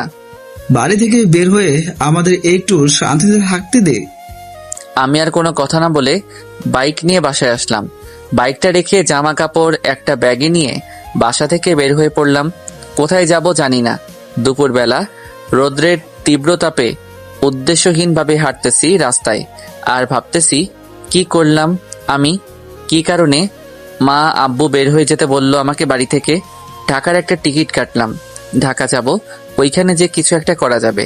বাসে উঠে চলে আসলাম ঢাকা। বন্ধু মিজানের কাছে আসলাম। ও তো আমাকে দেখে পাগল। দোস্ত কতদিন পর দেখলাম তোকে? এই তো 2-3 বছর পর। হালা 4 বছরের বেশি। আচ্ছা তুই একটু রেস্ট নে, আমি আসতেছি। তোর আব্বু আম্মু কোথায়? তারা নানা বাড়ি গেছে, 5-6 দিন পর আসবে। মিজান বলেই বাইরে চলে গেল আর আমি ঘুমিয়ে পড়লাম। বিকেলে ঘুম থেকে উঠে খাওয়া দাওয়া করে আমি আর মিজান বাইরে কিছুক্ষণ ঘোরাঘুরি করে বাসায় আসলাম। ছাদে বসে মিজান এসে পাশে বসলো আর বলল, তা মামা তোমার এই মন খারাপের কারণ জানতে পারি? মিজানকে সব বললাম। সব শুনে মিজান বলল, তা রোজার কি হয়েছে? তা তো দোস্ত আমিও জানি না রোজার কি হয়েছে। আচ্ছা এখন তুই কি করবি? কিছু তো একটা করা লাগবে। কোনো কাজ কাম আছে তোর হাতে? এখানে তো নাই, তো খুঁজতে হবে। আচ্ছা নিচে আয়, খেয়ে ঘুমাতে হবে। তুই যা, আমি আসছি। কিছুক্ষণ পর নিচে আসলাম, খাওয়া দাওয়া করে ঘুমিয়ে পড়লাম। সকালে মিজান আমাকে ঘুম থেকে উঠিয়ে বলল, সোহান আমি কাজে গেলাম, নাস্তা টেবিলে রেডি আছে, ভাত তরকারি ফিরিয়ে আছে, ওভেনে গরম করে খেয়ে নিস, আমি গেলাম। মিজান কাজে চলে গেল। কোনো কাজ কাম নাই, তাই আমি আবার ঘুমিয়ে গেলাম। এদিকে অপারেশনের পর রোজাকে কেবিনে দেয়া হলো। রোজার জ্ঞান ফেরার পর আব্বু আম্মু সবাইকে দেখলো কিন্তু সোহানকে দেখলো না। রোজা মনে মনে ভাবতেছে হয়তো কেবিনের বাইরে আছে। এইভাবে ভাবতে ভাবতে সকাল গড়িয়ে দুপুর, দুপুর গড়িয়ে রাত, সোহানের দেখা নাই। রোজার এমন অস্থিরতা দেখে মা জিজ্ঞাসা করলো, কি হয়েছে, এমন করতেছিস কেন? রোজা সহ্য করতে না পেরে কান্না করে দিল। কি রে, কি হয়েছে বলবি তো? রোজা কাঁদতে কাঁদতে বলল, উনি কই? উনি কে? আমার স্বামী। ও সোহান, ও একটা কাজে কিছুদিনের জন্য বাইরে গেছে। মা আর কোনো কথা বলল না, উঠে বাইরে চলে আসলো। আর রোজা মনে মনে ভাবতেছে, আমি হসপিটালে, তারপরও উনি চলে গেছে। আমার চাইতে কাজ বড় ওনার। আসুক উনি, আর কথা বলবো না। ওনার সাথে কিভাবে নিজেকে রোজার মনে অভিমান জমতে থাকে সোহানের প্রতি। এদিকে রাতে, দোস্ত একটা কাজ আছে, করবি? কি কাজ? ড্রাইভারি। তুই তো ড্রাইভ করতে জানিস। আচ্ছা আমি করব। কবে থেকে যাব? সকালে তুই আর আমি যে কথা বলবো, আর বেতন 15 বা 16,000 দিতে পারে। করবি তুই? শখের বসে গাড়ি চালানো শিখছিলাম, কিন্তু এখন তারপর ঘুমিয়ে পড়লাম। সকালে যে কথাবার্তা বলে কাজে লেগে গেলাম। এভাবে দেখতে দেখতে 10 দিন কেটে গেল। সোহান আর রোজার আবার বিয়ে হবার কথা ছিল, কিন্তু সোহান নাই, তাই বিয়েও হয় নাই। রোজা এই 10 দিনে 1000 বারের উপর মা আব্বুকে জিজ্ঞাসা করলো সোহানের কথা। উনি কোথায় আছে, কি করে, কবে আসবে ইত্যাদি। সোহানের আব্বু আম্মু কৌশলে এড়িয়ে যায় রোজার থেকে। রোজা একা একা থাকতে পারতেছে না, দম বন্ধ হয়ে আসছে রোজার। একটা মুহূর্ত সোহানকে ছাড়া ভাবতে পারে না রোজা। এইভাবে দেখতে দেখতে আরো 20 দিন কেটে গেল। রোজা এই কয়দিনে ভালোভাবে লক্ষ্য করলো যে ও হাসপাতাল থেকে আসার পরে কাউকে সোহানের সাথে কথা বলতে দেখে নাই। ফোনে কেউ সোহানের কথা জিজ্ঞাসা করে না, সবাই যে যার কাজে ব্যস্ত থাকে। তাহলে সোহান কোথায় গেছে? আজকে আমার জানতেই হবে সোহান কোথায়। রোজা সোজা সজীবের রুমে গেল, যে সজীবকে জিজ্ঞাসা করলো, সজীব, তোমার ভাইয়া কই? ভাইয়া তো একটা কাজে বাইরে গেছে, কদিন পর চলে আসবে। সজীব, তোমার ভাইয়ার কসম, তোমার ভাইয়া কোথায় আমাকে বলো। না মানে ভাবি। সজীব বলো। সজীব আমতা আমতা করে বলল, ভাইয়াকে বাসা থেকে বের করে দিয়েছে আব্বু আম্মু। রোজা কথাটা শুনে ধপ করে নিচে বসে পড়ল আর বলল, কেন? তোমার জন্য। আমার জন্য মানে? ওই দিন তোমাকে ধাক্কা দিয়ে ফেলে দিচ্ছিল, তাই তোমার মাথা পেটে রক্ত পড়তেছিল। আমরা তোমাকে হাসপাতালে নিয়ে গেছিলাম। তখন ভাইয়া হাসপাতালে আসে, তখন মা আব্বা তাকে বাসা থেকে বের করে যেতে বলছিল। তখন ভাইয়া চলে যায়। ভাইয়া এখন কোথায় আছে আমরা জানি না। রোজা হাউমাউ করে কান্না করতে লাগলো। রোজার চোখ থেকে কান্নার স্রোত বইতে থাকলো। রোজার কান্নার আওয়াজ শুনে সোহানের মা রুমে ঢুকলো। সজীবের দিকে তাকালো। সজীব ইশারায় মাকে বলল, সব বলে দিছি। মা আস্তে। রোজার মাথায় হাত রাখলো। রোজা ফুপিয়ে কাঁদতে কাঁদতে বলল, আম্মু ওই দিন ইনে আমাকে ধাক্কা দেয় নাই, শুধু সরিয়ে দিছে। আমার শাড়ি ওই দিন পায়ে পেঁচিয়ে গিয়েছিল, তার জন্য আমি পড়ে গেছি। সোহানের মা রোজার কথা শুনে নিশ্চুপ। কি বলবে? সে তো ভাবছে রোজাকে সোহান দেখতে পারে না, ঘৃণা করে, তাই ওই দিন ধাক্কা দিয়ে ফেলে দিছে। ওই দিন রোজাকে সোহান সরিয়ে দেওয়ার কারণে রোজার পায়ে রোজার শাড়ি পেঁচিয়ে যায় আর রোজা পড়ে যায়। মারাত্মকভাবে আঘাত হয় রোজার, তাই অনেক রক্তক্ষরণ হয়। এত রক্ত দেখে সোহানের মা ভয় পেয়ে যায়। লজ্জা, ঘৃণা, রাগে, অভিমানে ওই দিন সোহানকে বাড়ি থেকে বের হয়ে যেতে বলে সোহানের মা, সাথে সোহানের আব্বুও। কিন্তু সোহান সত্যি চলে যাবে এটা তারা ভাবতেও পারেনি। তারপর যখন চলে গেছে তাদের এক বিন্দু আফসোস হয় নাই সোহানের জন্য, কিন্তু এখন হচ্ছে আফসোস রোজার কথা শুনে। কেন যে ওই দিন সোহানকে যেতে বলল। সোহানের মা রোজার মাথায় হাত বুলাতে বুলাতে বলল, চলে আসবে সোহান। রোজা অনবরত কান্না করতেছে। রোজা ফুপিয়ে ফুপিয়ে কান্না করতে লাগলো আর বলতে লাগলো, আম্মু আমি ওনার জীবনে আসার পর উনি কষ্ট ছাড়া আর কিছুই পায় নাই। তুই শুধু শুধু নিজেকে দোষ দিচ্ছিস। না আম্মু, আমার কারণে ওনার ভালোবাসার মানুষকে হারালে, আমার কারণে আজ উনি ওনার পরিবার ছাড়া। আম্মু আপনার পায়ে পড়ি, আমার কাছে আমার স্বামীর আইনা দেন আম্মু। রোজার এইভাবে কান্না করতে দেখে সোহানের মারও কান্না চলে আসে। সোহানের মা কান্না করতে করতে বলল, তোর স্বামীরে যেভাবে হোক তোর কাছে এনে দেবো মা, তুই একদম ভেঙে পড়বি না। রোজার আজ অনেক কষ্ট হচ্ছে। মনে মনে ভাবছে কি দিলাম আমি ওনাকে? ওনারে কিছু দেওয়ার আগেই ওনার কাছ থেকে অজান্তে সবকিছু কেড়ে নিলাম। সোহানের আব্বু আম্মু ছোট ভাই খোঁজ খবর শুরু করে দিছে সোহান কোথায় আছে, কিন্তু তারা সোহানের কোনো খবর পায় নাই। সোহানের সব বন্ধু বান্ধবের কাছে গেছিল, কিন্তু তারাও কেউ সোহানের খবর জানে না। সোহানের আব্বু আম্মু সারাদিন খোঁজে রাতে বাসায় আসলো, দরজায় কড়া নাড়লো, সাথে সাথে রোজা দরজা খুললো। আজ সারাদিন রোজা দরজার পাশে বসেছিল, কখন নিয়ে আসবে সোহানকে আব্বু আম্মু। কিন্তু দরজা খুলে সোহানের আব্বু আম্মুর মুখ কালো দেখে রোজা কান্না করতে লাগলো আর বলতে লাগলো, আম্মু আমার স্বামী কই? মা কি বলবে, তার কাছে কোনো উত্তর নাই। তারপরও কোনো রকম ভাবে রোজাকে বলল, দেখ মা, তুই কোনো চিন্তা করিস না, আমি যেভাবে হোক তোর স্বামীকে তোর কাছে ফিরিয়ে দেব। রোজা মাকে জড়িয়ে ধরে কান্না করতে লাগলো। আম্মু আমি এত কষ্ট সইতে পারতেছি না, ওনারে ছাড়া আমার দম বন্ধ হয়ে আসে। মা রোজাকে বলল, একটু ধৈর্য ধর। আর কত আম্মু, এতদিন তোমরা আমারে কেন মিথ্যা বলছো যে উনি কাজে গেছে? তুই অসুস্থ ছিল আর আমি জানি তুই সোহানকে ভালোবাসিস। তুই যদি জানতি সোহান চলে গেছে তাহলে তুই কষ্ট পাবি, ভেঙে পড়বি, তাই বলিনি। কিন্তু আমি তোকে ওয়াদা করতেছি সোহানকে তোর কাছে এনে দেব যেভাবে হোক। এদিকে সোহান একটা আলাদা রুম নিছে, এখন একা একা মাঝে মাঝে মিজান এসে দেখা করে যায়। আমি সকাল 10টায় কাজে যাই আর বিকাল 4 বা 5টায় বাসায় আসি। এসে রান্না বান্না করে একটু বাইরে ঘোরাফেরা করি, তারপর খাওয়া দাওয়া করে ঘুম। রিয়ার কথা আমার অনেক মনে পড়ে, রোজার কথাও মনে পড়ে। রাতে ঘুমানোর সময় রোজার সাথে আমার বিয়ে হবার পর ওর এক একটা রাত আমার আলাদাভাবে কাটছে। কোনোদিন রোজা রাগ করে থাকতো, কোনোদিন কান্না করতো, কোনোদিন জড়িয়ে ধরে শুয়ে থাকতো, কোনোদিন আবার অভিমান করত। আবার কোনো একদিন রাতে অনেক ভালোবাসা দিছিল আমাকে রোজা। জানি না ওই দিন রোজার কি হয়েছিল, বেঁচে আছে না মারা গেছে তাও জানি না। মাঝে মাঝে ফোনটা অন করতে মন চায়, মা আব্বুর সাথে কথা বলতে মন চায় এখনই বাড়ি যাই। কিন্তু যখনই বাড়ি যেতে মন চায় তখনই আব্বুর ওই কথা মনে পড়ে, আমাদের একটু শান্তিতে থাকতে দে। তারা কি বোঝে না তাদের ছেড়ে থাকতে আমার কত কষ্ট হয়, কত খারাপ লাগে। কাউকে কিছু বলতেও পারি না, সইতেও পারি না। এভাবে দেখতে দেখতে আরো 1 মাস কেটে গেল। অনেক খোঁজ করছে সোহানকে, সোহানের আব্বু আম্মু, কিন্তু কোথাও সোহানকে পাই নাই। রোজা খাওয়া দাওয়া ধরতে গেলে ছেড়ে দিয়েছে, একবেলা খাইতো, 2 বেলা খায় না। তাও সোহানের মার জোড়াজড়িতে খাই, ঠিক মতো ঘুমিয়ে আসে না, ওর কাঁদতে কাঁদতে রাত পার করে। চোখের নিচে দেখে মনে হয় কেউ পাতিল থেকে কালি দিয়ে লাগিয়ে দিছে চোখের নিচে। রোজার এমন অবস্থা সইতে পারে না সোহানের মা, শাড়ির আঁচলের আড়ালে মুখ চেপে বোবা কান্না করে। রোজা না খেতে অজ্ঞান হয়ে পড়ে। ডাক্তার ডাকার পর, ডাক্তার চেক আপ করার পর সোহানের মাকে বলে, মিষ্টি খাওয়ান। মানে আপনি দাদি হতে চলেছেন। মা আব্বু এই কথা শুনে খুশিতে কান্না করে দিল। রোজার জ্ঞান ফেরার পর রোজার জন্য খাবার আনলো মা। ভাত মাখতে মাখতে মা বলল, এখন থেকে আর না খেয়ে থাকবি না, কারণ এখন আর তুই একা না, বুঝলি?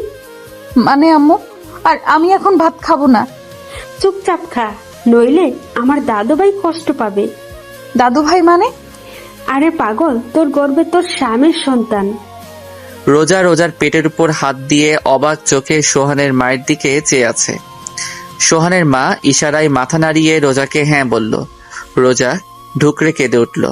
সোহানের মা বাম হাত দিয়ে রোজাকে জড়িয়ে ধরে বলল, এখন থেকে আর তুই নিজেকে নিজে কষ্ট দিবি না। এখন তোর ভিতরে কিন্তু ছোট্ট সোহান বড় হচ্ছে। রোজা অনবরত কান্না করতে আছে। আস্তে আস্তে রোজাকে ভাত খাওয়ানোর পর রোজাকে শুইয়ে দিয়ে সোহানের মা চলে আসলো।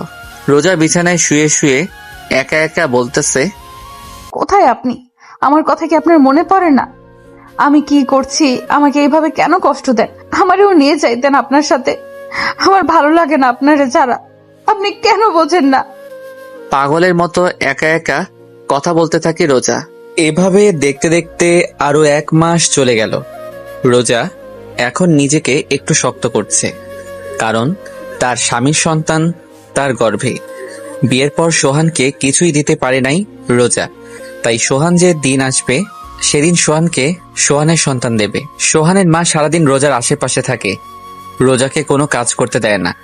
রোজার কখন কি প্রয়োজন রোজার বলার আগে এনে দেয়, কিন্তু সোহানকে এনে দিতে পারল না। সোহানের মা অনেক কবিরাজের কাছে গেছে সোহানকে ফিরে আনানোর জন্য। কবিরাজরা তাবিজ তুবিজ দিছে, কিন্তু তাতে কোনো কাজ হয় নাই।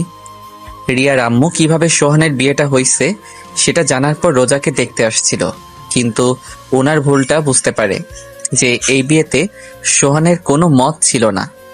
শুধু সোহানের আব্বু আম্মুর জন্য দায়ী করে বিয়েটা করছে। রোজা এতিম জেনে রোজাকে রিয়ার স্থান দেয় রিয়ার মা। রোজাকে মেয়ে হিসেবে মেনে নেয় রিয়ার মা সোহানের আম্মুকে বলে, সোহান যেদিন আসবে তার পরের দিনই রোজাকে আমাদের বাড়ি থেকে অনুষ্ঠান করে উঠিয়ে দেবে সোহানের ঘরে। একটু হলেও শান্তি বিরাজ করতেছিল সোহানের ঘরে, কিন্তু এদিকে সোহান কাজে যায়, খায় দায়, ঘুমায়। এখন রিয়ার চাইতে রোজাকে বেশি মনে পড়ে, কেন জানি না মন চায় রোজার কাছে যাইতে। মাঝে মাঝে মনে হয় রোজা আমাকে ডাকতেছে। কি মনে করে আজ ফোনটা অন করলাম, হাজার হাজার SMS, মিসড কল, মা, আব্বু, সজীব, ইমন, আরো কিছু বন্ধুদের মিসড কল আসছে। খুব বেশি অবাক হলাম রিয়ার মার মিসড কল দেখে। ফোনটা হাতে নিয়ে এইসব SMS গুলো দেখতেছিলাম। এরই মধ্যে সজীবের ফোনটার দিকে এক ধ্যানে তাকিয়ে আছি। দেখতে দেখতে ফোনটা কেটে গেল, ধ্যানটাও ভেঙে গেল। আবার ফোন সজীবের, রিসিভ করলাম। হ্যালো ভাইয়া, তুমি কোথায়? আমি নিশ্চুপ, কোনো কথা বলতেছি না। সজীব হ্যালো হ্যালো বলেই যাচ্ছে। মা মা মা, ভাবি ভাবি, ও ভাবি। কি হয়েছে? ফোনের ওপাশে থেকে এই কথাগুলো শুনে ফোনটা কেটে দিলাম। কেন জানি না মার কণ্ঠস্বরটা শুনে মনটাই কি রকম একটা শান্তি লাগতেছে। ফোনটা অফ করে ঘুমিয়ে পড়লাম। এদিকে সোহানের ফোন অন পেয়ে সজীব অনেক খুশি হয়, কিন্তু সজীবের খুশি মাটি চাপা পড়ে যায় সোহান ফোন কেটে দেওয়াতে। সজীবের সামনে মা, ভাবি দাঁড়িয়ে আছে, জিজ্ঞাসার দৃষ্টিতে তাকিয়ে আছে সজীবের দিকে।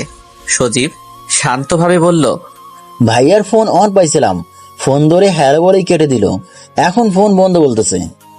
রোজা মুখটা আড়াল করে কান্না করে দৌড়াতে দৌড়াতে রুমে চলে গেল।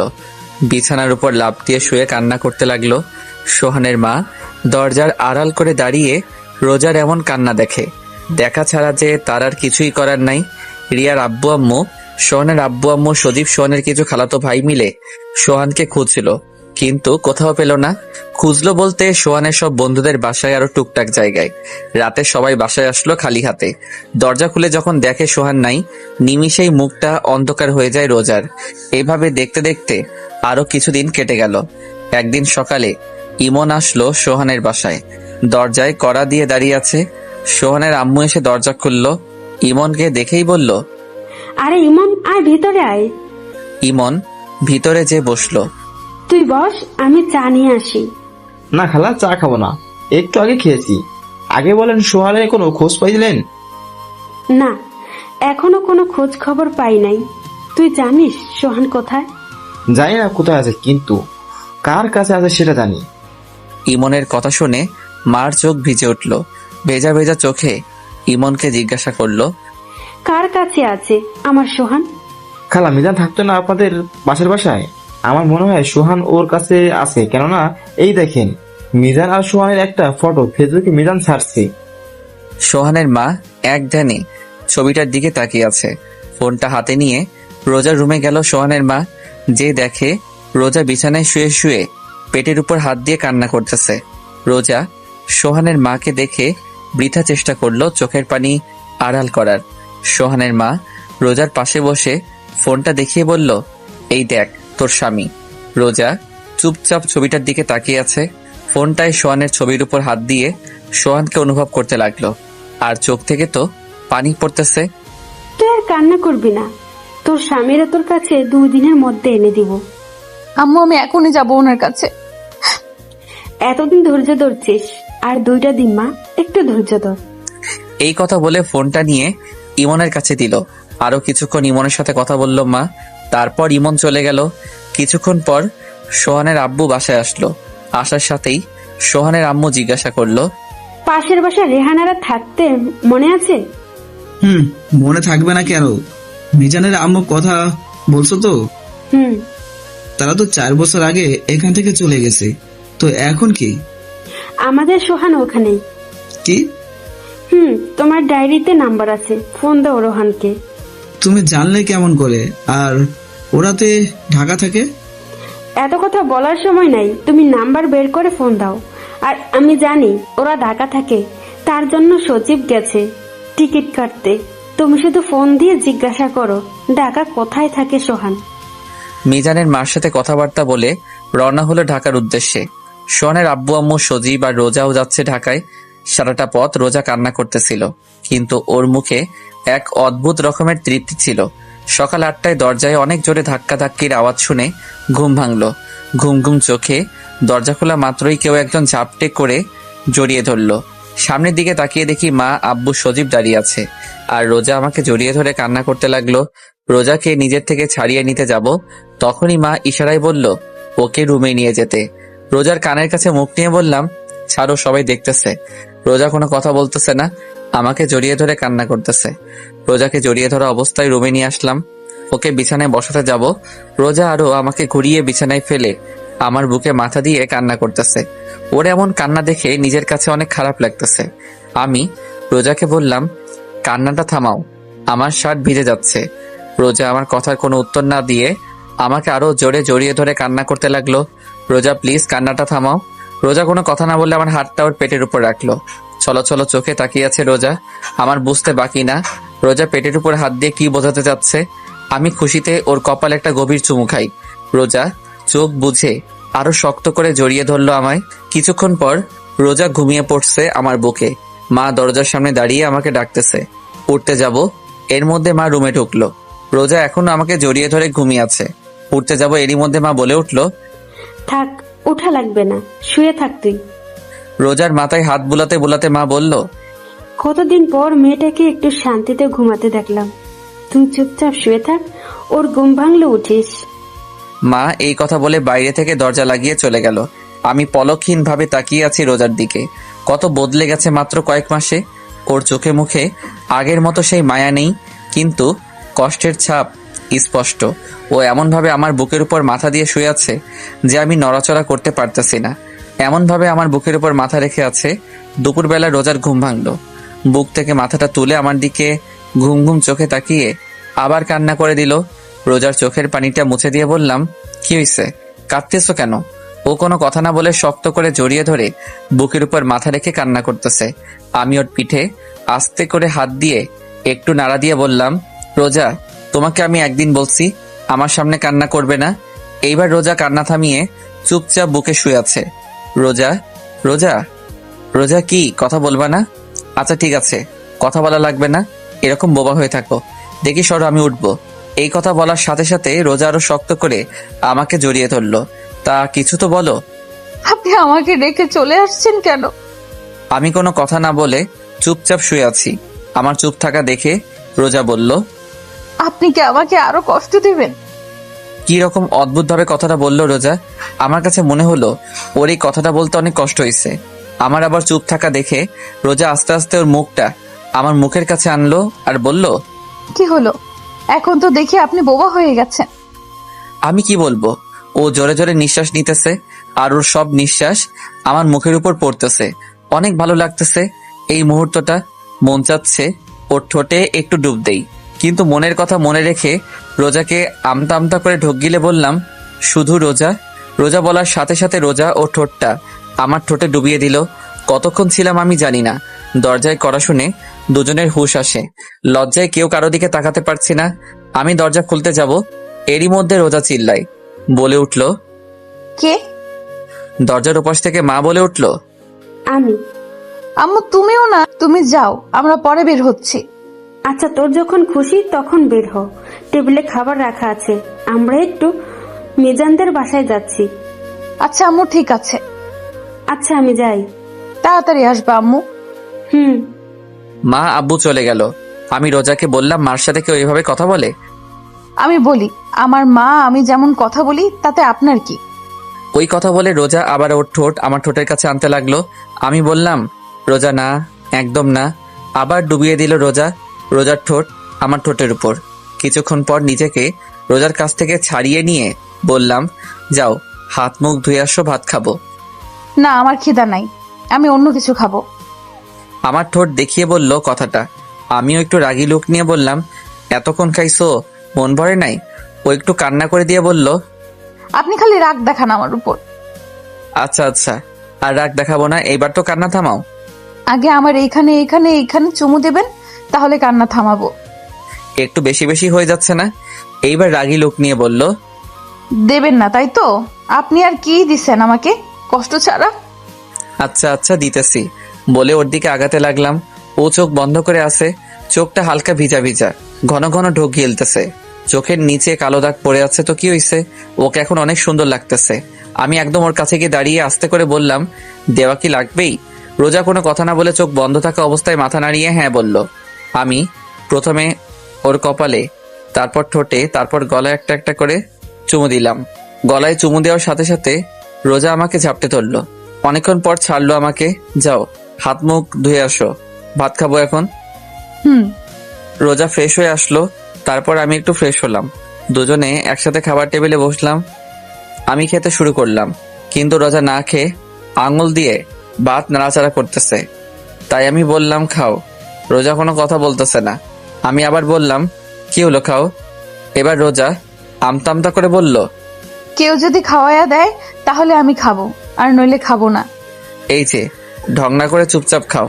রোজা কোনো কথা না বলে খাবার টেবিল থেকে উঠে রুমে চলে গেল। আমি এখন আর কি করব? একটা প্লেটে ভাত তরকারি নিয়ে রুমে আসলাম। রুমে এসে দেখি রোজা বিছানায় শুয়ে কান্না করতেছে।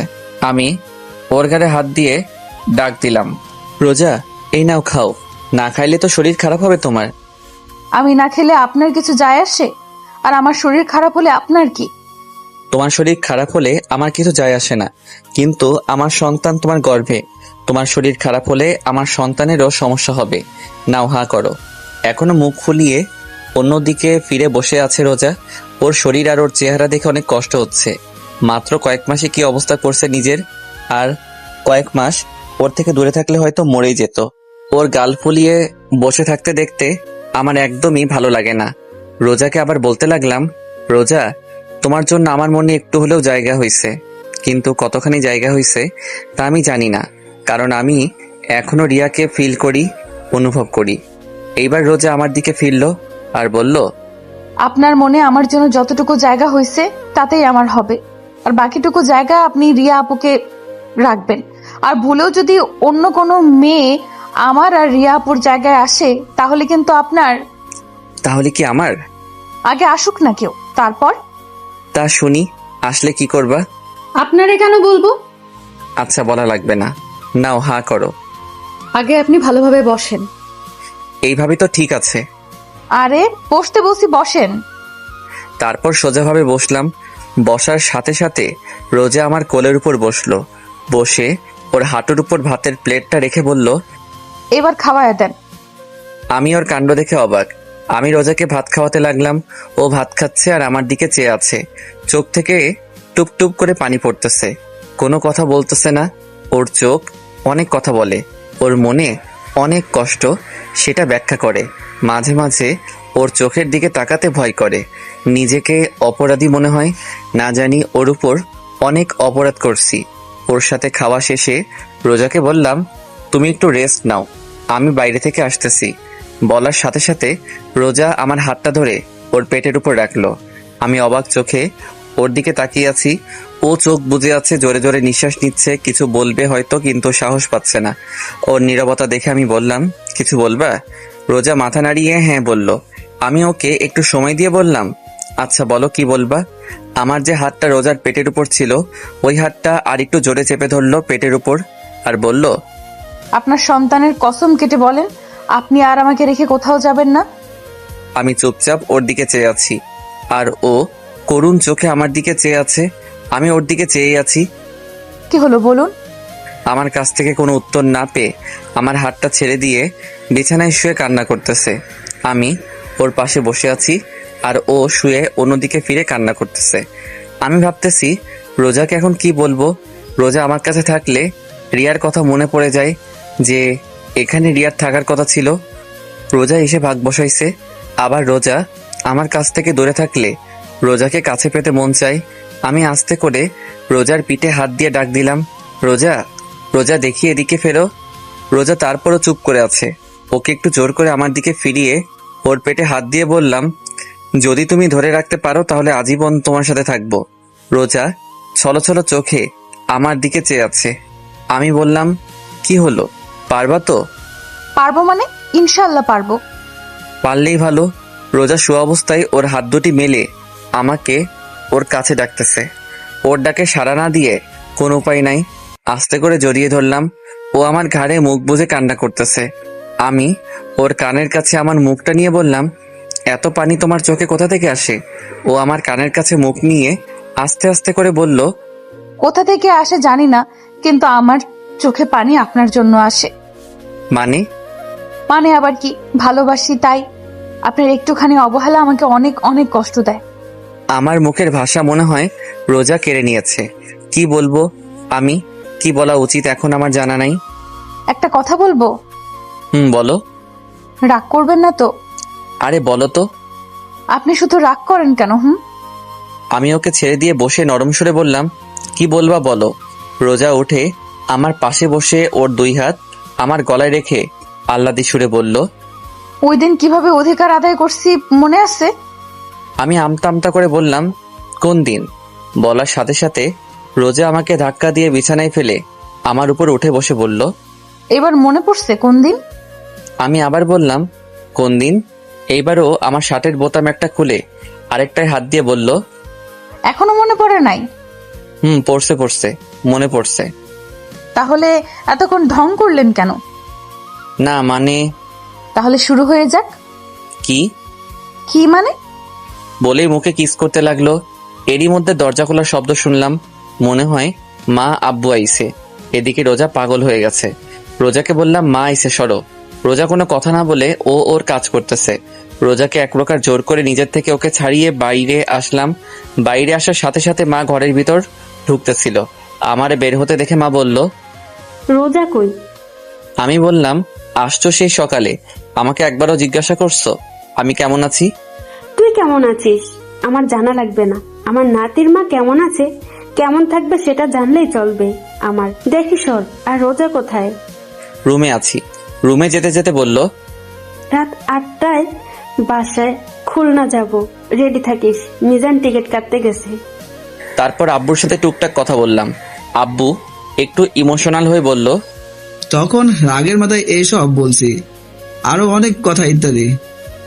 তারপর ছোট ভাই সজীব, সেও সেম একটু ইমোশনাল হইয়া কথা বলল, একটু কান্নাও করলো।